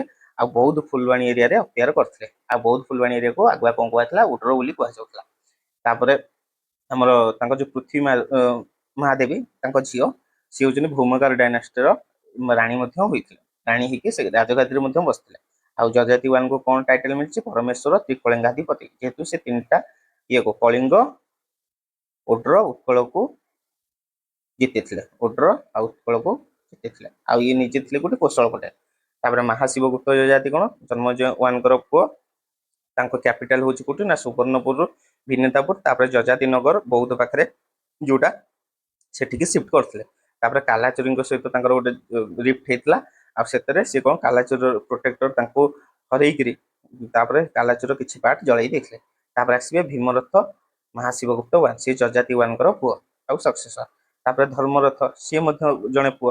ସିଏ ପାଲା ଡାଇନାଷ୍ଟି ଏଗେନ୍ଷ୍ଟରେ ଲଢେଇ କରିଥିଲେ। ଆଉ ଇଷ୍ଟର୍ଣ୍ଣ ଚାଲୁକ୍ୟ ଡାଇନାଷ୍ଟି ସାଉଥରେ ତାଙ୍କ ସହିତ ମଧ୍ୟ ଲଢେଇ କରିଥିଲେ। ତାପରେ ନାହୁସା। ନାହୁସା ମଧ୍ୟ ଆଉ ଜଣେ ପୁଅ ଯଜାତି ୱାନଙ୍କର। ସିଏ ଏତେ ଅନଇଭେଣ୍ଟଫୁଲ ଥିଲେ। ଆଉ ଇନ୍ଦ୍ରରଥଙ୍କ ଦ୍ୱାରା ମାରି ଦିଆଯାଇଥିଲା ତାଙ୍କୁ। ଇନ୍ଦ୍ରରଥ ତାଙ୍କୁ ମାରି ଦେଇଥିଲେ। ଇନ୍ଦ୍ରରଥ କିଏ? ନା ହଉଛି ଯେତେବେଳେ ଧର୍ମରଥ ହଉଛନ୍ତି ରାଜା ଥିଲେ ସେତେବେଳେ କଳିଙ୍ଗର ଗଭର୍ଣ୍ଣର ଥିଲେ ହଉଛନ୍ତି ଇନ୍ଦ୍ରରଥ। ଇଏ ହଉଛି ଆଉ ଜଣେ ପୁଅ। ବୁଝିଲ? ସେ ନାଉସାକୁ ମାରିଦେଲେ ଆଉ ରାଜା ହେଇଗଲେ। ତାପରେ କିନ୍ତୁ ଇନ୍ଦ୍ରରଥ ହାରିଲେ କାହାଠୁ? ରାଜେନ୍ଦ୍ର ଚୋଳଙ୍କଠୁ ହାରିଲେ। ଆଉ ଚୋଳ ସେତେବେଳେ ଏପଟକୁ ପଶି ଯାଇଥିଲା, ମାନେ ଇନଭେଡ କରିବା ଷ୍ଟାର୍ଟ କରିଦେଇଥିଲା। Next Yayati two Chandihara. Declare king after Indraratha ମଲା ପରେ ଯଜାତି ଟୁ ଚଣ୍ଡିହାରଙ୍କୁ ରାଜା ଘୋଷଣା କରାଗଲା। ତାପରେ ସିଏ ହଉଛନ୍ତି କର୍ଣ୍ଣଟ, ଲତା, ଗୁଜୁରାଟ ଏଗୁଡାକ ସବୁ ଜିତିଥିଲେ। ଲିଙ୍ଗରାଜ ଟେମ୍ପଲ ତିଆରି କରିଥିଲେ। ତାପରେ ତାଙ୍କୁ ଗ୍ରେଟେଷ୍ଟ ରୁଲର ଅଫ ସୋମବଂଶୀ ବୋଲି କୁହାଯାଏ। ତାପରେ 10,000 ବ୍ରାହ୍ମଣଙ୍କୁ ଡାକିଥିଲେ କାନ୍ୟକୁବ୍ଜରୁ ଦଶାମେଧ ଯଜ୍ଞ କରିବା ପାଇଁ। କୋଉଠି? ନା ଯାଜପୁରରେ। ତାପରେ ନେକ୍ସଟ କିଏ? ଉଦ୍ୟତ କେଶରୀ ମହାଭାବଗୁପ୍ତ। ସିଏ କିଏ? ନା ଚଣ୍ଡିହାର ଯଜାତି ଟୁଙ୍କର ପୁଅ। ତାପରେ ସିଏ କଣ? କର୍ଣ୍ଣ ଯିଏ ହଉଛନ୍ତି ଥିଲେ କିଏ? କାଲାଚୁରୀ ରୁଲର। ତାଙ୍କ ସହିତ ହଉଛି ସ୍କୋର ସେଟେଲ କରିଥିଲେ, ମାନେ ତାଙ୍କ ସହିତ ଯୋଉ ରାଗ ରିଭେଞ୍ଜ ନବା କହନ୍ତି ତାଙ୍କ ସହିତ ନେଇଥିଲେ। ଆଉ ଯିଏକି ଇଏ ହଉଛନ୍ତି କର୍ଣ୍ଣ, ଯିଏ ଇନଭେଡ କରିଥିଲେ ଫାଷ୍ଟ ସୋମବଂଶୀ ଡାଇନାଷ୍ଟି। ତାପରେ Dahala invaded and got victory. ଆଉ କାହାକୁ ହରେଇଥିଲେ? ନା Vijayapala one of Pala dynasty ମଧ୍ୟ ହରେଇଥିଲେ। ତାପରେ ତାଙ୍କ କିଙ୍ଗଡମକୁ ଦି ଭାଗରେ ବିଭକ୍ତ କରିଥିଲେ ଯେହେତୁ ଆଡମିନିଷ୍ଟ୍ରେସନକୁ ସମ୍ଭାଳିବାରେ ଅସୁବିଧା ହେଲା। କୋଶଳ ପଟଟାକୁ ହଉଛି ଅଭିମନ୍ୟୁ ଯିଏ ତାଙ୍କର ଜେଜେବାପା ସିଏ ସମ୍ଭାଳିଥିଲେ। ଆଉ ଉତ୍କଳକୁ ସେ ନିଜେ ସମ୍ଭାଳିଥିଲେ। ତାପରେ କନଷ୍ଟ୍ରକ୍ସନ ହଉଛି ଲିଙ୍ଗରାଜ ଟେମ୍ପଲର ସେ କମ୍ପ୍ଲିଟ କରିଥିଲେ। କିଏ? ନା ଉଦ୍ୟତ କେଶରୀ। ତାପରେ ଜନ୍ମଜୟ ଟୁ ତାଙ୍କ ପୁଅ। ସିଏ ହଉଛି ୱେଷ୍ଟର୍ଣ୍ଣ କୋଶଳ କାଲାଚୁରୀ ହ୍ୟାଣ୍ଡକୁ ପଳେଇଲା ତାଙ୍କ ଟାଇମରେ। ତାପରେ ଗଙ୍ଗା କିଙ୍ଗ ରାଜରାଜ ଟୁ ସେତେବେଳେ ଇନଭେଟ କରିଥିଲେ ସୋମବଂଶୀ ଡାଇନାଷ୍ଟିରେ। ତାପରେ ପୂର୍ଣ୍ଣଜୟ ତାପରେ କର୍ଣ୍ଣଦେବ। କର୍ଣ୍ଣଦେବ କିଏ last identified ruler of Somavamshi last ruler ଥିଲେ। ଆଉ କିଏ ହରେଇଥିଲେ ନା ଚୋଡ଼ଗଙ୍ଗଦେବ ହରେଇଥିଲେ ଗଙ୍ଗ ଡାଇନାଷ୍ଟିରେ। ଏବେ ଆମେ ଦେଖିବା ଗଙ୍ଗା ଡାଇନାଷ୍ଟି ବା ଗଙ୍ଗ ଡାଇନାଷ୍ଟି ଆମେ ପଢିବା। ଗଙ୍ଗା ଡାଇନାଷ୍ଟି। ଗଙ୍ଗା ଡାଇନାଷ୍ଟି କଣ ନା ଅନନ୍ତ ବର୍ମନ ବଜ୍ରହସ୍ତ 5 1038 ରୁ 1070। ଗଙ୍ଗ ଡାଇନାଷ୍ଟି ଗଙ୍ଗ ଡାଇନାଷ୍ଟି ଯୋଉ ମାନେ ଯୋଉ 5th ସେଞ୍ଚୁରୀ ଏଡି ଆଡ଼ିକି ଏତେ ଡିଟେଲରେ କିଛି ନାହିଁ। ତ ଆମେ ସେ ଯୋଉ 9th ସେଞ୍ଚୁରୀ ବା 10th ସେଞ୍ଚୁରୀ ପରେ ତାଙ୍କର ସବୁ ଡିଟେଲ୍ସ ଜଣା ମାନେ ଠିକ ସେ ସବୁ ଜିନିଷ ଅଛି, ସେଥିପାଇଁ ଆମେ ଏଇଠୁ ହିଁ ପଢୁଛେ। ବୁଝିଲ? ଦେଖିବା କଣ ନା ଅନନ୍ତ ବର୍ମନ ବଜ୍ରହସ୍ତ 5 1038 ରୁ 1070। First independent Ganga king. Title କଣ ତାକୁ ମିଳିଛି? ତ୍ରିକଳିଙ୍ଗାଧିପତି। କାରଣ କଣ ନା ସେ ଉତ୍କଳ, କଙ୍ଗଡ଼ା, କଳିଙ୍ଗ ଗୋଟେ ତାଙ୍କ ରୁଲରେ ସବୁତକ ଜିତିଥିଲେ। ବୁଝିଲ? ଉତ୍କଳ, କଙ୍ଗଡ଼ା, କଳିଙ୍ଗ ଗୋଟେ ଇଏ ଅଣ୍ଡରକୁ ତାଙ୍କ ଡାଇନାଷ୍ଟି ଅଣ୍ଡରକୁ ସେ ତାଙ୍କ କିଙ୍ଗଡମ ଅଣ୍ଡରକୁ ନେଇ ଆସିଥିଲେ। ସେଇଥିପାଇଁ ତାଙ୍କୁ କୁହାଯାଏ ତ୍ରିକଳିଙ୍ଗାଧିପତି। ଅଦର ଟାଇଟେଲ କଣ? ମହାରାଜା, ମହାରାଜାଧିରାଜ, ତାପରେ ପରମେଶ୍ୱର, ପରମ ଭଟ୍ଟାରକ। ନେକ୍ସଟ ଇଏ କାହାକୁ ମ୍ୟାରେଜ କରିଥିଲେ ନା କାଲାଚୋରୀ ପ୍ରିନ୍ସେସ ବିନୟା ମହାଦେବୀ। କଣ ପାଇଁ ନା ଯେହେତୁ ଗଙ୍ଗ ଡାଇନାଷ୍ଟି କି ଭୟ କାହାର ଥିଲା ନା ସୋମବଂଶୀ ଆଉ ଚାଲୁକ୍ୟ ଡାଇନାଷ୍ଟି ଏ ଦି ଜଣ ମିଶି ଯାଇଥିଲେ। କାହା ଏଗେନଷ୍ଟରେ ନା ଗଙ୍ଗା ଡାଇନାଷ୍ଟି ଏଗେନଷ୍ଟ। ସେଇଥିପାଇଁ ଗଙ୍ଗା ଡାଇନାଷ୍ଟିର ରୁଲର କାଲାଚୋରୀ ପ୍ରିନ୍ସେସକୁ ମ୍ୟାରେଜ କରି ତାଙ୍କ ସହିତ ଗୋଟେ ଆଲାଏନ୍ସ କରିକି ଲଢିଥିଲେ। କାହା ସହିତ ନା ସୋମବଂଶୀ ଆଉ ଇଷ୍ଟର୍ଣ୍ଣ ଚାଲୁକ୍ୟ ସହିତ। ନେକ୍ସଟ ରାଜା ରାଜଦେବ। ରାଜା ରାଜଦେବ ଇଏ କିଏ ଥିଲେ ନା ବଜ୍ରହସ୍ତ 5ଙ୍କର ପୁଅ ଥିଲେ।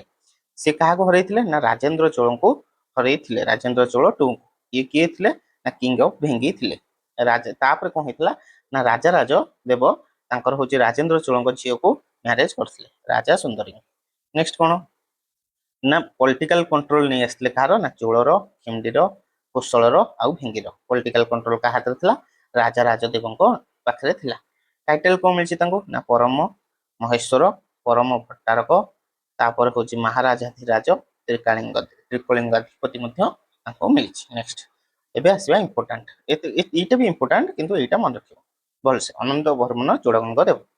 ଅନନ୍ତ ବର୍ମନ ଚୋଡ଼ଗଙ୍ଗ ଦେବଙ୍କ କାର୍ଯ୍ୟକାଳ 1077 ରୁ 1100। ଇଏ ଲଙ୍ଗେଷ୍ଟ ସର୍ଭିଂ ତାଙ୍କର ଗଙ୍ଗ ଡାଇନାଷ୍ଟିର।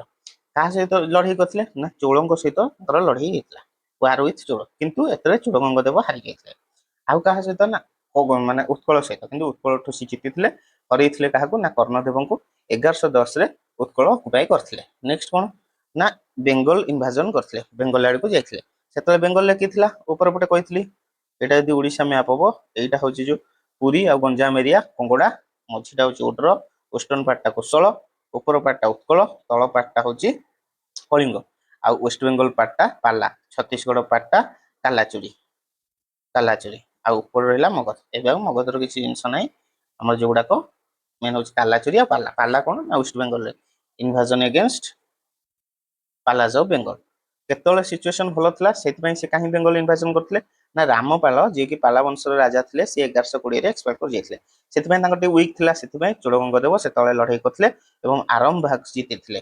ଆଉ ସେଠି ଆରମବାଗରେ ସାମନ୍ତ ସେନା ତାଙ୍କର ଜଣେ ହଉଛି ପ୍ରଜା ଥିଲେ, ତାଙ୍କୁ ସେଠି ରୁଲ କରିବା ପାଇଁ ଛାଡି ଦେଇଥିଲେ। ବୁଝିଲ? କିଏ ନା ଚୋଡ଼ଗଙ୍ଗ ଦେବ। କାଲାଚୋରୀ ସହିତ କଣ ହେଇଥିଲା ନା କାଲାଚୋରୀ ରତ୍ନଦେବଠୁ କାଲାଚୋରୀ କିଙ୍ଗ ଯିଏ ଥିଲେ ତାଙ୍କ ସହିତ ଲଢେଇ କରିଥିଲେ। ଆଉ କିନ୍ତୁ ଚୋଡ଼ଗଙ୍ଗ ଦେବ ହାରିଥିଲେ। କିଏ ହାରିଥିଲେ? ଚୋଡ଼ଗଙ୍ଗ ଦେବ। ଚୋଡ଼ଗଙ୍ଗ ଦେବ ହାରିଥିଲେ। ୟାର ରିଭେଞ୍ଜ କିଏ ନେବେ ନା ନରସିଂହ ଦେବ 3। ଠିକ ଅଛି, ଦେଖିବା ଆର ରିଭେଞ୍ଜ କିଏ ନେବେ ଆଗକୁ ଦେଖିବା। ସେଥିପାଇଁ କଣ ନା ଯୋଉ ସୋନପୁର, ସମ୍ବଲପୁର, ବଲାଙ୍ଗୀର ଟ୍ରାକ୍ଟ ମାନେ ଯୋଉ ଆମର ୱେଷ୍ଟର୍ଣ୍ଣ ପାର୍ଟଟା କୋଶଳ, ତା ଉପର ପାର୍ଟଟା ସେଇଟାକୁ ସିଏ ନିଜ ଅଣ୍ଡରକୁ ଆଣିପାରି ନଥିଲେ। କିଏ ନା ଚୋଡ଼ଗଙ୍ଗ ଦେବ। ତାହେଲେ କାହା ସହିତ ଗଲେ? ଚୋଳଙ୍କଠୁ ହାରିଲେ, କାଲାଚୋରୀଙ୍କଠୁ ହାରିଲେ। ଅକୁପାଇ କଲେ କଣ ଉତ୍କଳ, ଆଉ କଣ ଅକୁପାଇ କଲେ ଆରମବାଗ। ଆରମବାଗରେ କାହାକୁ ନା ସାମନ୍ତ ସେନାକୁ ବସେଇ ଦେଇ ଆସିଲେ। ଟାଇଟେଲ ତାଙ୍କୁ କଣ ମିଳିଛି ନା ଅନନ୍ତ ବର୍ମନ ଚୋଡ଼ଗଙ୍ଗ ଦେବ, ବୀର ରାଜେନ୍ଦ୍ର ଚୋଡ଼ଗଙ୍ଗ ଦେବ, ବୀର ଗଙ୍ଗେଶ୍ୱର ଚୋଡ଼ଗଙ୍ଗ ଦେବ ବା ଏଇଆ ଟାଇଟେଲ ବୀର ରାଜେନ୍ଦ୍ର, ବୀର ଗଙ୍ଗେଶ୍ୱର। ଉତ୍କଳ ହଉଛି ଅକୁପାଇ କଲା ପରେ ସେ ତାଙ୍କ କ୍ୟାପିଟାଲ କଳିଙ୍ଗନଗରକୁ ଟ୍ରାନ୍ସଫର କରିଦେଇଥିଲେ। ତାପରେ ଜଗନ୍ନାଥ ଟେମ୍ପୁଲ ତିଆରି ଆରମ୍ଭ କରିଥିଲେ। ଆଉ ବହୁତ ଗୁଡେ ଫୋର୍ଟ ତିଆରି କରିଥିଲେ, ଯେମିତିକି Jajpur fort, Chaudwar fort, Amaravati fort, Sarangagarh fort. ଏଗୁଡା ସବୁ କିଏ ତିଆରି କରିଥିଲେ ନା ଚୋଡ଼ଗଙ୍ଗ ଦେବ। ନେକ୍ସଟ ଆସିବା କାମର ନାଭା। ଇଏ କିଏ ନା ଚୋଡ଼ଗଙ୍ଗ ଦେବଙ୍କର ପୁଅ ଥିଲେ। ଆଉ ତାଙ୍କ ମା କିଏ ଥିଲେ? କାମର ନାଭାଙ୍କର କସ୍ତୁରୀ କସ୍ତୁରିକା ମୋହିନୀ ଥିଲେ। ଇଏ କିନ୍ତୁ ଅନସକ୍ସେସଫୁଲ ଥିଲେ। କଣ ନା ହଉଛି ଆମର ଯୋଉ କାଲାଚୁରୀ ଟ୍ରାକ୍ଟଟା ଥିଲା ସମ୍ବଲପୁର ସୋନପୁର ବଲାଙ୍ଗୀର ଟ୍ରାକ୍ଟ ତାକୁ ମଧ୍ୟ ହିଁ ଜିତି ପାରିନଥିଲେ କାଲାଚୁରୀଙ୍କଠୁ। ଆଉ କଣ ତୁଳାଭ୍ରମ ସେରିମନି ଇଏ ପରଫର୍ମ। ତୁଳାଭ୍ରମ ସେରିମନି ମାନେ କଣ ନା ଆମର ଯୋଉ ନିକିତିରେ ଗୋଟେ ପଟେ ସୁନା ହେରିକା ଥୁଆ ହବ ଗୋଟେ ପଟେ ନିଜେ ବସିବେ, ସେଇଟାକୁ କୁହାଯାଏ ତୁଳାଭ୍ରମ ସେରିମନି। ତାପରେ ଯେତିକି ହବ ସେଟା ସବୁ ବଣ୍ଟା ହେଇଯିବ, ବୁଝିଲ, ସେଇଟା ହଉଛି ତୁଳାଭ୍ରମ ସେରିମନି। ନେକ୍ସଟ ରାଘବ ସନ୍ ଅଫ ଚୋଡଗଙ୍ଗଦେବ, କାହାଠୁ? ଆଉ ଜଣେ ସ୍ତ୍ରୀ ଇନ୍ଦିରା ଦେବୀଙ୍କଠୁ। ଇଏ ହଉଛି କଣ ସାଉଥ କଳିଙ୍ଗର ଗୋଟେ ପାର୍ଟ ହାରି ଯାଇଥିବେ କାହା ପାଖରେ ନା ଗୋଙ୍କାଟୁ ଭେଙ୍ଗି ରୁଲଙ୍କ ପାଖରେ ହାରି ଯାଇଥିବେ, ପାର୍ଟ ଅଫ ସାଉଥ, ବୁଝିଲ। କିଏ ହାରିଥିବେ ନା ରାଘବ।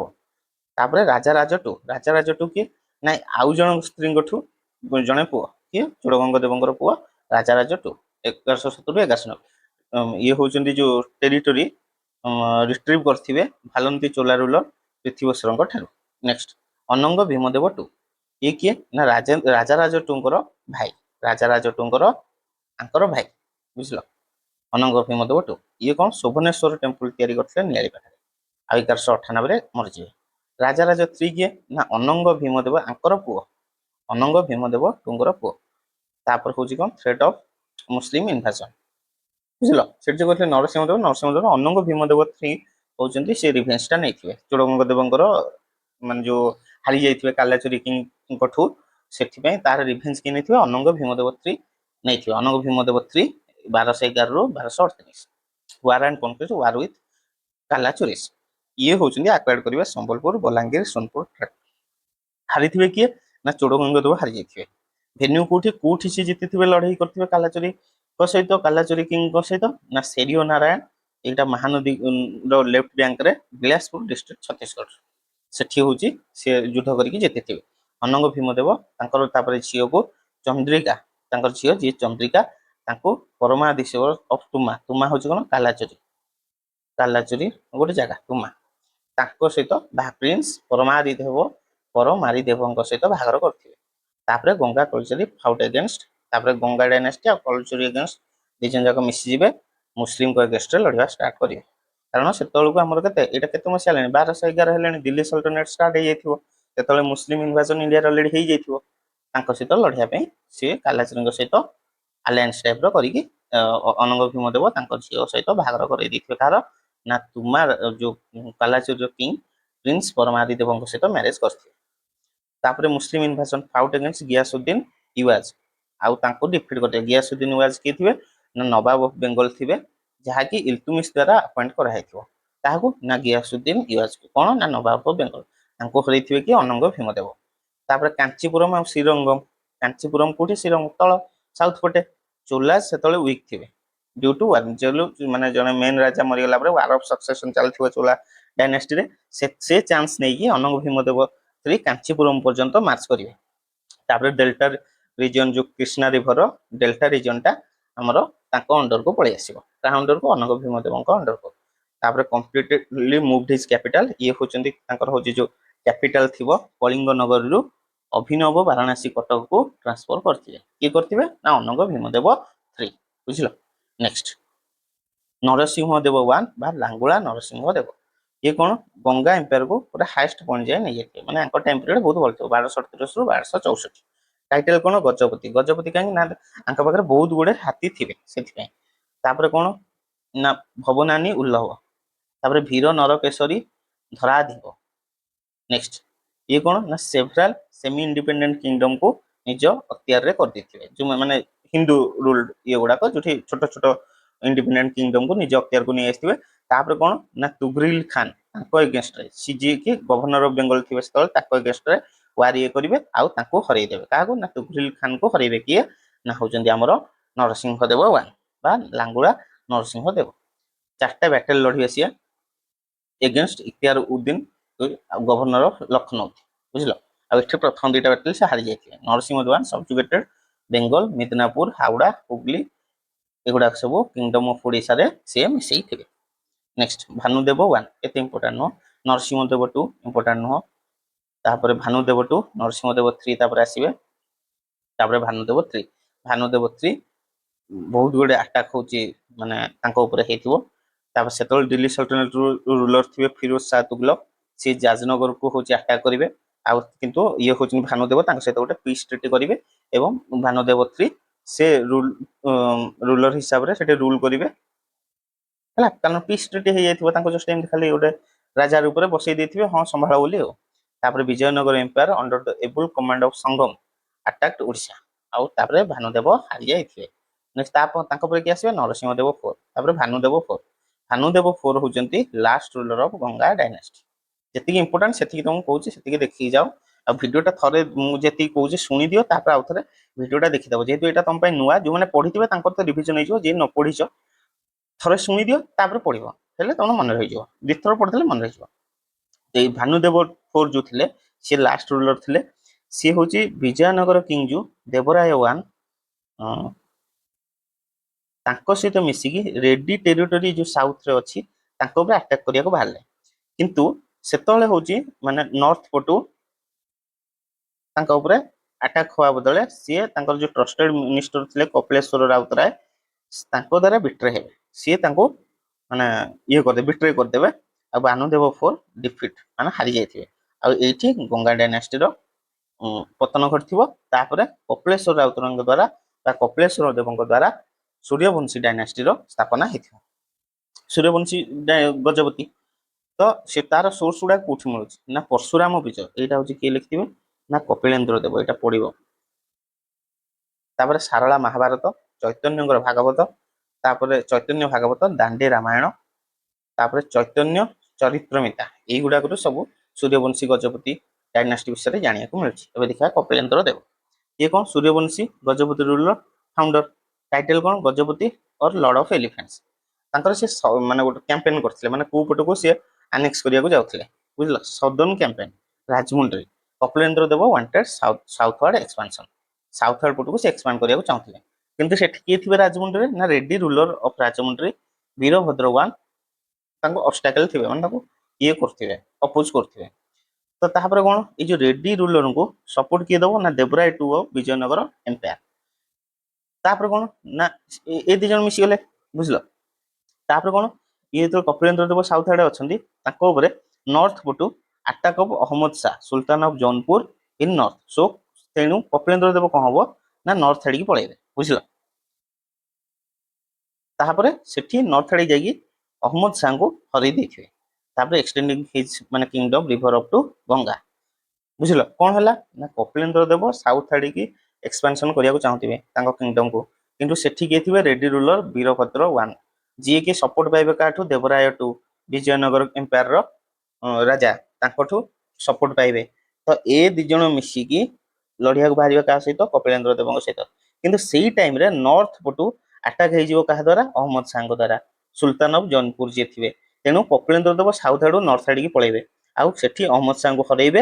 ତାପରେ ରିଭର ଗଙ୍ଗା ଯାଏଁ ଏକ୍ସପାଣ୍ଡ କରିଯିବ ତାଙ୍କ କିଙ୍ଗଡମ। ତାପରେ କଣ ନା ସିଏ ତାଙ୍କର ପୁଅକୁ ହମ୍ବିରା ଦେବ ଯିଏ, ତାଙ୍କୁ ରାଜମୁଣ୍ଡରୀ ଏଗେନଷ୍ଟରେ ଏଇ ଯୋଉ ଦି ଜଣ ଥିବେ ତାଙ୍କ ଏଗେନଷ୍ଟରେ ପଠେଇଦେବେ। କେତେବେଳେ ପଠେଇବେ? ନା ଯେତେବେଳେ ଦେବରାଜ 2 ଏଇ ଯୋଉ ଥିବେ ବିଜୟନଗର ଏମ୍ପରର, ସିଏ ଯେତେବେଳେ ମରିଯିବେ, ବିଜୟନଗର କିଙ୍ଗଡମ ସେତେବେଳେ ୱିକ୍ ହେଇଯିବ, ସେତେବେଳେ ପଠେଇଦେବେ। ଆଉ ସେତେବେଳେ ସେ ହମ୍ବିରା ଦେବ ଯିଏକି ଆମର କପିଳେନ୍ଦ୍ର ଦେବଙ୍କର ପୁଅ, ସିଏ ଜିତିବେ ଗଡ ଭିକ୍ଟ୍ରି, ରାଜମୁନ୍ଦ୍ରୀ ଓଡିଶାର ଗୋଟେ ପାର୍ଟ ହେଇଯିବ।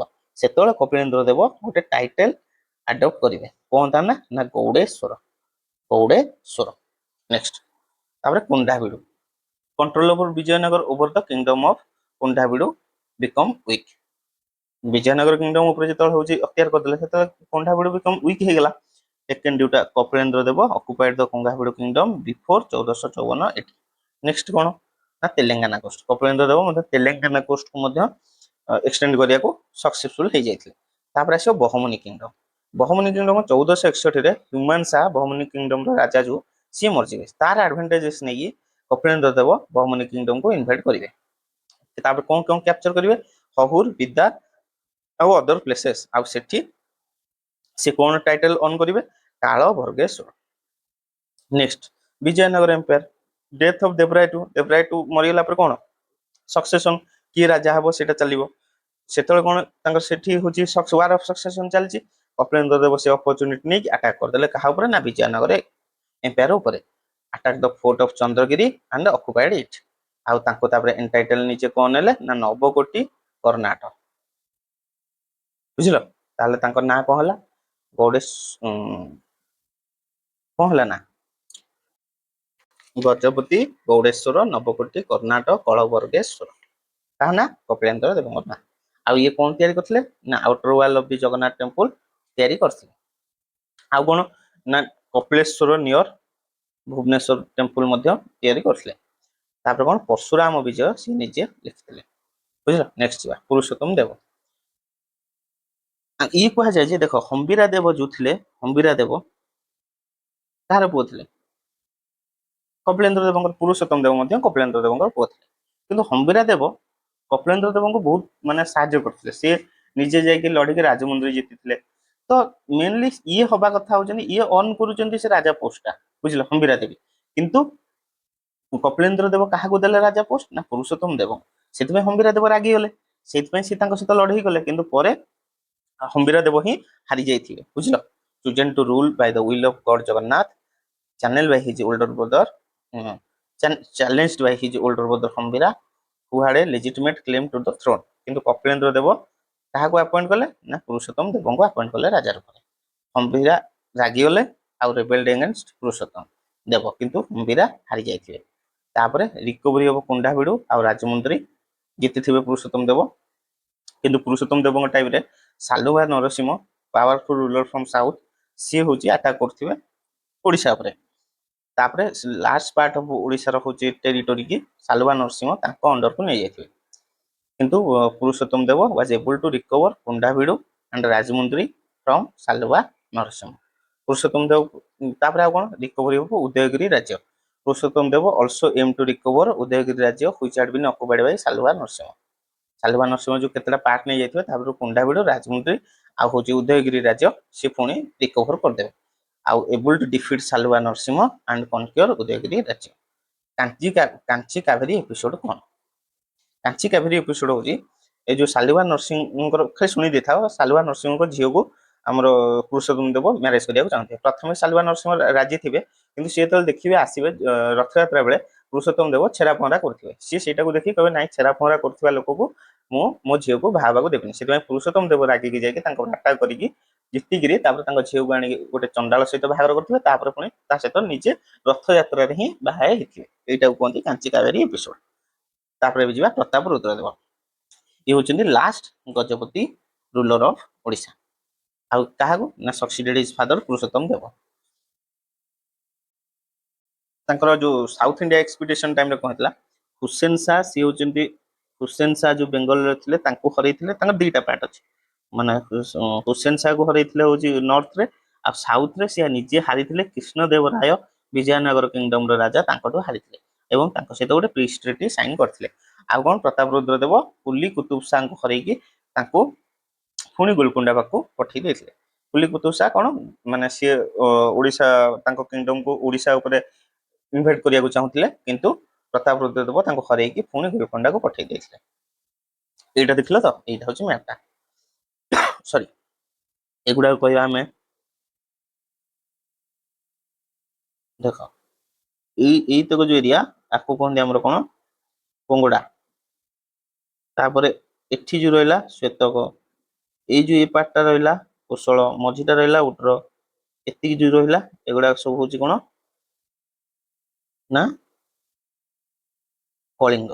ବୁଝିଲ? ଏଇଠି ଦେଖ ଲେଖା ଅଛି, ଏତକ ହଉଛି କଳିଙ୍ଗ, ଏଇଟା ହଉଛି ଗଞ୍ଜାମ ପୁରୀ, ଏଗୁଡାକ କୁହନ୍ତି ପଙ୍ଗୋଡା।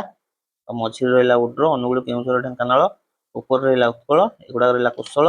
ତାପରେ ଛତିଶଗଡ଼ ଟ୍ରାକ୍ଟଟା ହଉଛି କଳାଚୁରୀ, ବେଙ୍ଗଲ ଟ୍ରାକ୍ଟଟା ହଉଛି ପାଲା।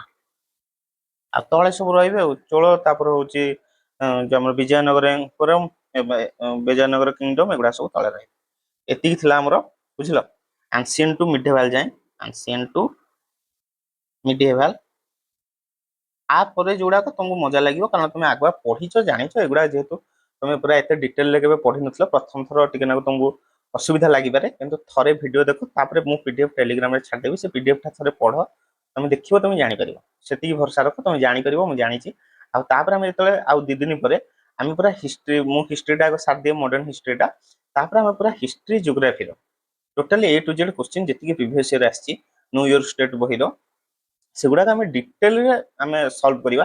ତ ତା ଦେହରେ କଣ ଅଲଗା ଯୋଉ ଅପସନ ଗୁଡାକ ଥିବ ସେଗୁଡାକ ମଧ୍ୟ ତାର କଣ ଅଛି ମନେକର ଗୋଟେ ଦେଇଥିବ ଯେ ହଉଛି ମହାନଦୀ କୋଉଠୁ ବାହାରିଛି, ତା ସହିତ ଆମେ ତାର ଅପସନରେ ଆଉ ଯାହା ଥିବ ମହାନଦୀ ବୈତରଣୀ ଏଇଟା ସେଠୁ ବି ଆମେ ପଢିଦବା ଯେ ବୈତରଣୀ କୋଉଠି ବାହାରିଛି ବ୍ରାହ୍ମଣୀ କୋଉଠି ବାହାରିଛି, ତ ଆମକୁ ରିଭିଜନ କରିବାରେ ବହୁତ ସୁବିଧା ହେଇଯିବ। ଠିକ ଅଛି, ଧନ୍ୟବାଦ। ଭଲସେ ଭିଡିଓ ଦେଖ, ଭଲ ଲାଗୁଥିଲେ ଲାଇକ୍ କରିବ। ମତେ କହିବାକୁ ଭଲ ଲାଗେନି କିନ୍ତୁ କହିଦଉଛି ଯେ ହଉଛି ଯଦି ଭଲ ଲାଗିଲା ଲାଇକ୍ କରିବ, ଆଉ କମେଣ୍ଟରେ ସଜେସନ ଦିଅ, ସଜେସନ ସାର୍ ୱେଲକମ୍ ସବୁବେଳେ। ଠିକ ଅଛି, ଧନ୍ୟବାଦ।